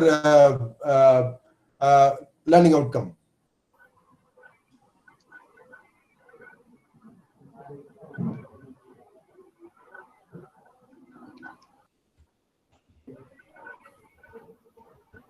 Just use your chat box. You tell me what are the learning outcomes. What are the expectations? For example, when we say about problem solving. Children need to have the problem solving. That is coming little later, but here they need to have imagination skills. See, the problem, for example, if you ask me what will happen after 2 years if the COVID situation arises, or what will happen after if there is no investment, children need to have a creative abilities, imaginative, creative abilities to come out with the explanation. Okay, they need to predict. They need to apply the skills that they have learned. Okay, that's the expectation from this particular learning outcome. The learning outcome 11, here what we are expecting specifically on problem solving skills. Okay, can somebody read the example here? Yes, sir. Yeah. What should be the developmental goals of your street, village, town, or locality? Describe your answer in 15 to 20 lines. Next, conduct a social science exhibition in your school. Third, conduct an inter-class sport event in your school. Yeah. So you remember that CBSE also asking children not only the pen and paper test, if they have participated in some extracurricular activities outside the inter-school activities, intra-school activities, that is also been recognized as part of the assessment now. So in this learning outcome, we are expecting children to develop decision-making skills and problem-solving skills. That could be part of the internal assessment, that could be part of the classroom activity or a school activity or inter-school activity. Okay, this is the example here we are giving here. The last learning outcome, I asked this question to some students in Tamil Nadu. I'm just showing you 2 pages of students here. Nityan was studying in class 10 last year. So he gave me what are the reasons, like what are the developmental goals for his village where he resides. He wrote and he responded. I'm just sharing for as an illustrative example. And then there is another girl who's studying in Tamil Nadu but belonged to Kerala. We asked her, what are your developmental goals? She said very interestingly that in her village there are many nurses in her village. So she wanted a hospital should be built in her area so that nurses can be employed. She also noted that in her area there are a lot of B.Ed graduates. She wanted that good big schools should be built. How children perceive actually. Good big schools should be built so that these graduates can be employed. So children come out with a lot of very innovative solutions to the local their own area. So This is what we are expecting. Let me come to the last learning outcome. Can somebody read this learning outcome, sir? Madam? Sir? Yeah, please. Protecting the interest of those affected by the developmental activities such as road, railways, dam, and other construction activities. 2. Empathize the low-income families, fellow students, marginalized section of the society. 3. Unorganized sector workers. And 4. Children with disabilities. How this learning outcome can be assessed within the school setting. Yeah. So the learning outcome 12 here is that children need to develop sensitivity and appreciation skill. Okay, please note down this idea. This showing sensitivity to appreciation skill. I told you, this is the last learning outcome 12. Okay, with this, I'm just closing the slide now. Now you tell me the last learning outcome, how this is, you know that the empathizing with the children, appreciation skills, they cannot be easily asked in the board examination or any question papers actually. Can someone of you share how these skills are evolved or developed in your school? As an example, 1 or 2 examples, can you share? You can now, you can just unmute yourself. So we are sending our kids to nearby orphanage and old age homes, right? On the occasion of a particular, celebration, birthday celebration, and even on festive days, well before festive days. We are a part of a residential school, so students have some resources to donate, and they people spend time with old age people on a regular basis. This is part and parcel of our IB curriculum, right? Under a CAS, creativity and this access social welfare. Okay. Thank you, sir. Yeah. Any other examples, sir? Any other from any other schools? Sir, can I give? Please. Yes, sir. Sir, in our school, community service is the regular part of our curriculum here. Yeah, same here. Here, our sections, we have fixed the month in each Sunday of the month. The students of one section of the school, they have to go to nearby village or some other areas for community service, which belongs to some medical help or some teaching, computers or different type of things. They do this. Thank you, Pushpindraji. Any other example from your classroom activities? Please share your how this 12th learning outcome. In fact, that should be the first learning outcome in any school education system. How this learning outcome? Excuse me, sir. Please.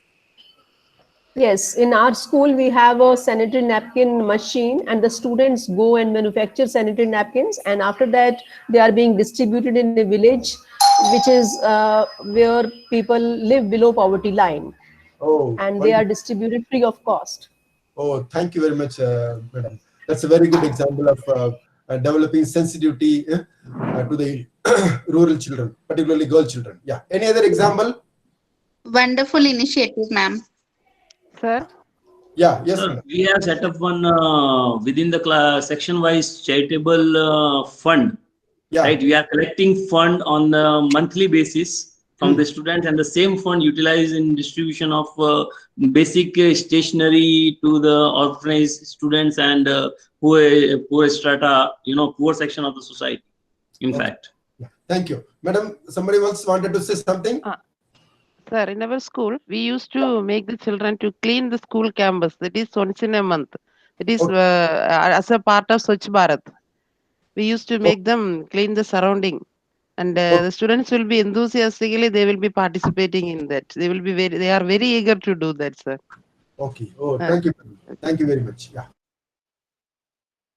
Any other is there any example of classroom activity that you are doing to develop empathy or appreciation skills? See, when we are talking about, we have a panel discussion in the classes and group discussion. We show them some videos. For example, in economics, there is Mahendra Kishore sir. He has shared that video with me, and I had shared with our students Monday. This is a short video in economics. So such videos we share along with our lessons, making the part of curriculum. And ask students to discuss about all that things.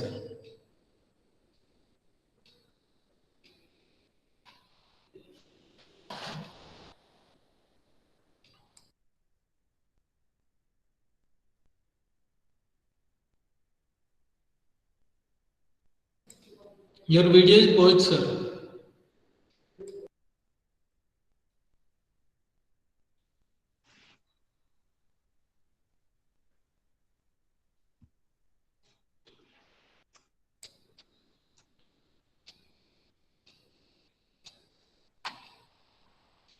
Sir, your video is paused.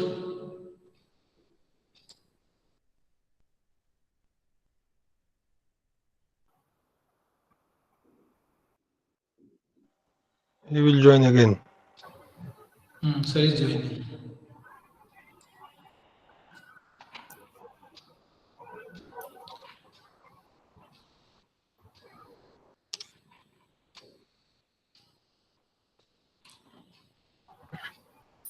Thank you so much everyone to join this session. We can learn more and we can do better with this mutual discussion. And definitely in last these 6-7 months of lockdown, I have conducted many webinars, but this is one of the best one. Because here the two-side communication is there. And everybody is participating, so thank you so much, all the respected fellows. So much, sir, for conducting such a wonderful and innovative platform for us. Thank you, sir. Kindly share the recording. Thank you, sir. Thank you, sir. Thank you, sir.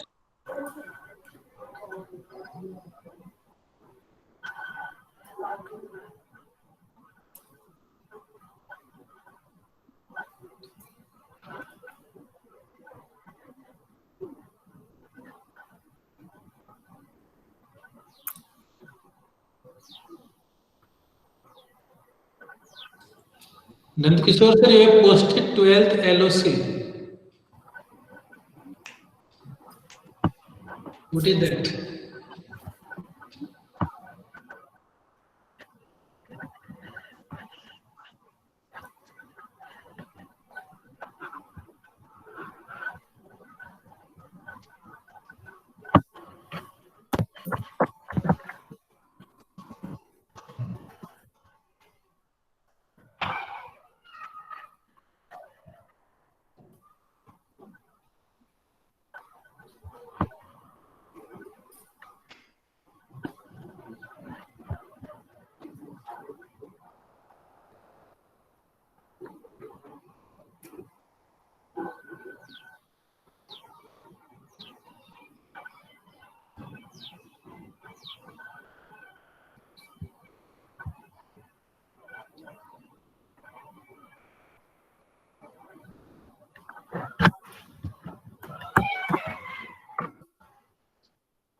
Excuse me, sir.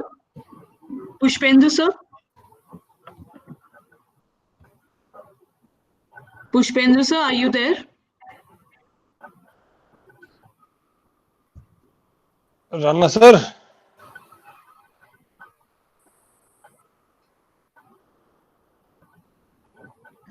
Nobody is there. Teachers can they said that they are going to discuss on NEP, like what more can we do in NEP 2020 as per NEP 2020 in ECO. Can you please give certain suggestions other than like role play or the project work or discussions, case study? Other than that, what more innovative we can do?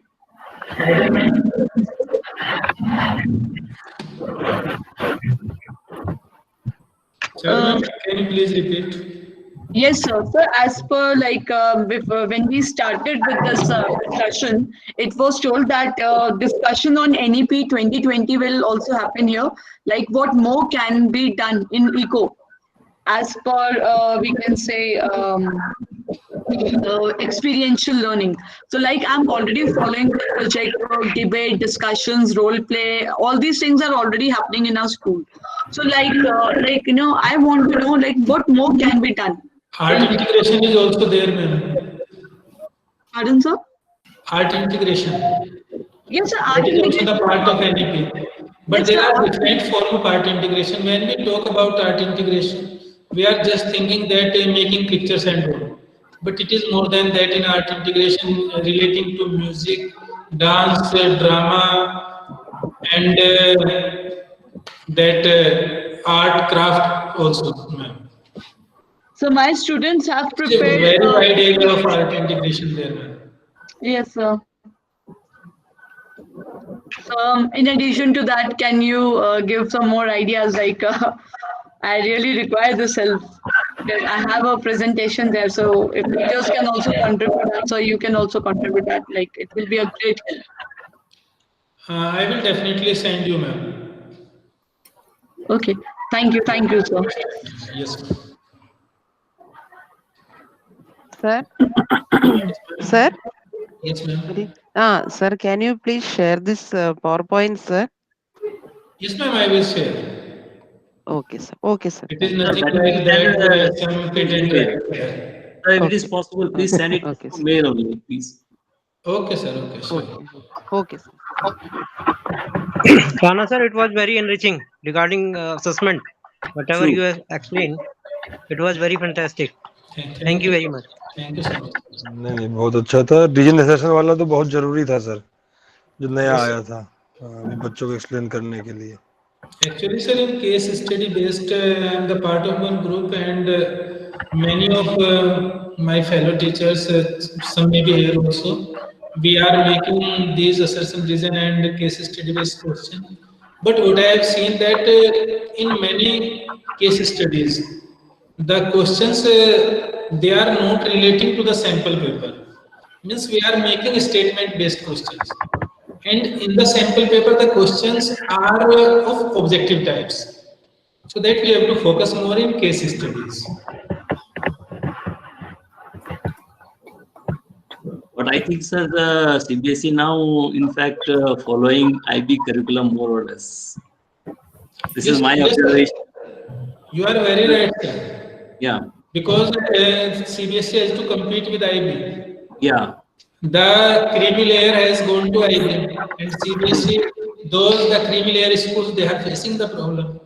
So that is why CBSE has to do something for that. CBSE, in fact, including more on research work and all. Yes, Just sir. like IB and A level and Cambridge, more into research work nowadays. More on research based, activity based. Yeah. That is there. In future, we will see more changes. Definitely, sir. Definitely. Yes, sir. Anyway, thank you very much. Suddenly, my son has touched the wire and all computer gone down now. So let me wind up this session today. We'll have a second part of the webinar sometime after 15 days. Let me thank Pushpendra Rana ji for coming forward to take up this initiative to present his make his presentation on the assessment. This is the first part. There will be 3-4 parts in the coming weeks because many teachers wanted more clarity on the new developments in the economics question paper setting. So we'll have more sessions on this issue. And let me thank all of you again for participating in this webinar. Sorry to interrupt you. My suggestion is that if it is a regular activity after every fortnight, so can we have one WhatsApp group? Those are present today. Let's put everyone in that group so that we can spread information and whatever we will have in addition to syllabus, right? We can share here in the WhatsApp group itself. Sure, sure. What we can do actually, I'm already having many of the people in this group are also part of this group that we have already developed here. I have a website, WhatsApp group. What you can do, like today, whoever is registered for this presentation, I could not I will include all these names into this group. Actually, we'll share.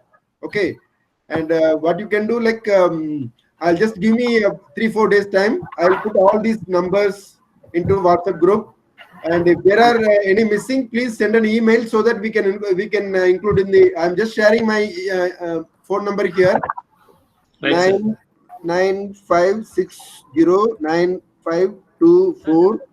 Just write in chat box. Sir, please write in the chat. Yeah, so it is in the chat box, my phone number. Please just send a missed call, and please you mention your name and the school, so that you will be part of this economics group. It's already there. Actually, there are about 60-70 people are in the group. So in fact, in this group, this webinar is organized by the initiative of the group only. Okay. Yeah. So we'll certainly please just share your details so that we'll include in the group actually. Sir, please share a number. Yeah. Manjuji, you would like to say something?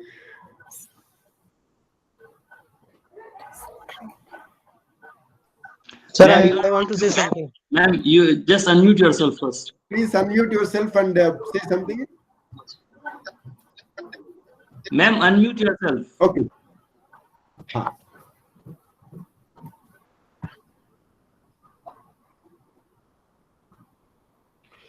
Okay. Yeah, I think there's some technical Sir, actually, I want to say something. Please, Santushorji, bataiye. Sir, today's session was very enriching and very systematic. And you were a great moderator for all the things.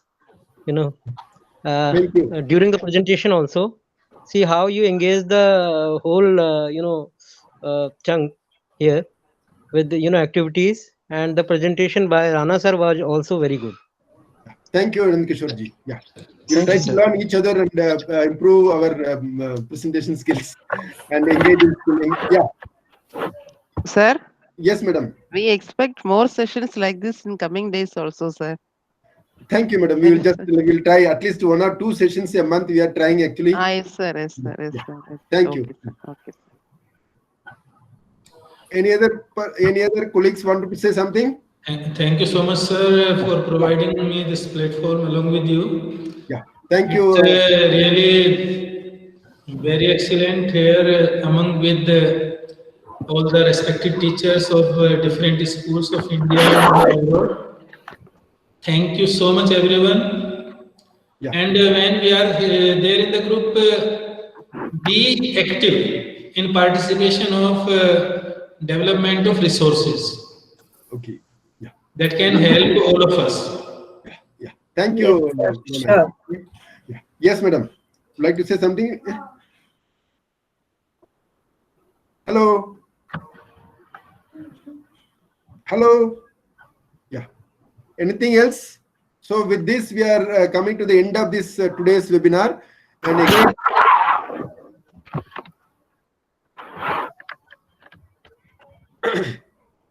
May I leave, sir? Thank you, sir. Thank you, sir. Thank you very much. We will keep in touch. Yeah. Yes, sir. Yes. Thank you so much. Bye. Thank you, sir. Thank you, sir. Bye. Thank you, sir. Sir, Rana, madam. sir. Bataiye, madam. Please, Sir, madam. in the feedback form, the email ID of the director and our HOD is asked, sir. Actually, I am the HOD of social science in my school. Okay. But I will share with sir. I will share with sir. Yeah, I'll do that. Yeah. Yes. Thank you, madam. Okay. Okay, sir. Sir? Yes, madam. Sir, I am the HOD of my school for social science and economics, sir. Okay. In here, in the feedback form, the email ID of the director or HOD is asked. I am unaware of I don't know the email ID of our director, but my No personal, so that's not necessary. No problem. is it Go ahead. necessary to submit the feedback form? No need. No. There is Okay, no sir. need. Yeah. Okay, sir. Okay, sir. Thank you. Thank you, sir. Okay. Okay, sir. Good evening, sir. Thank you. Bye. Thank you. Bye, sir. Bye. Bye.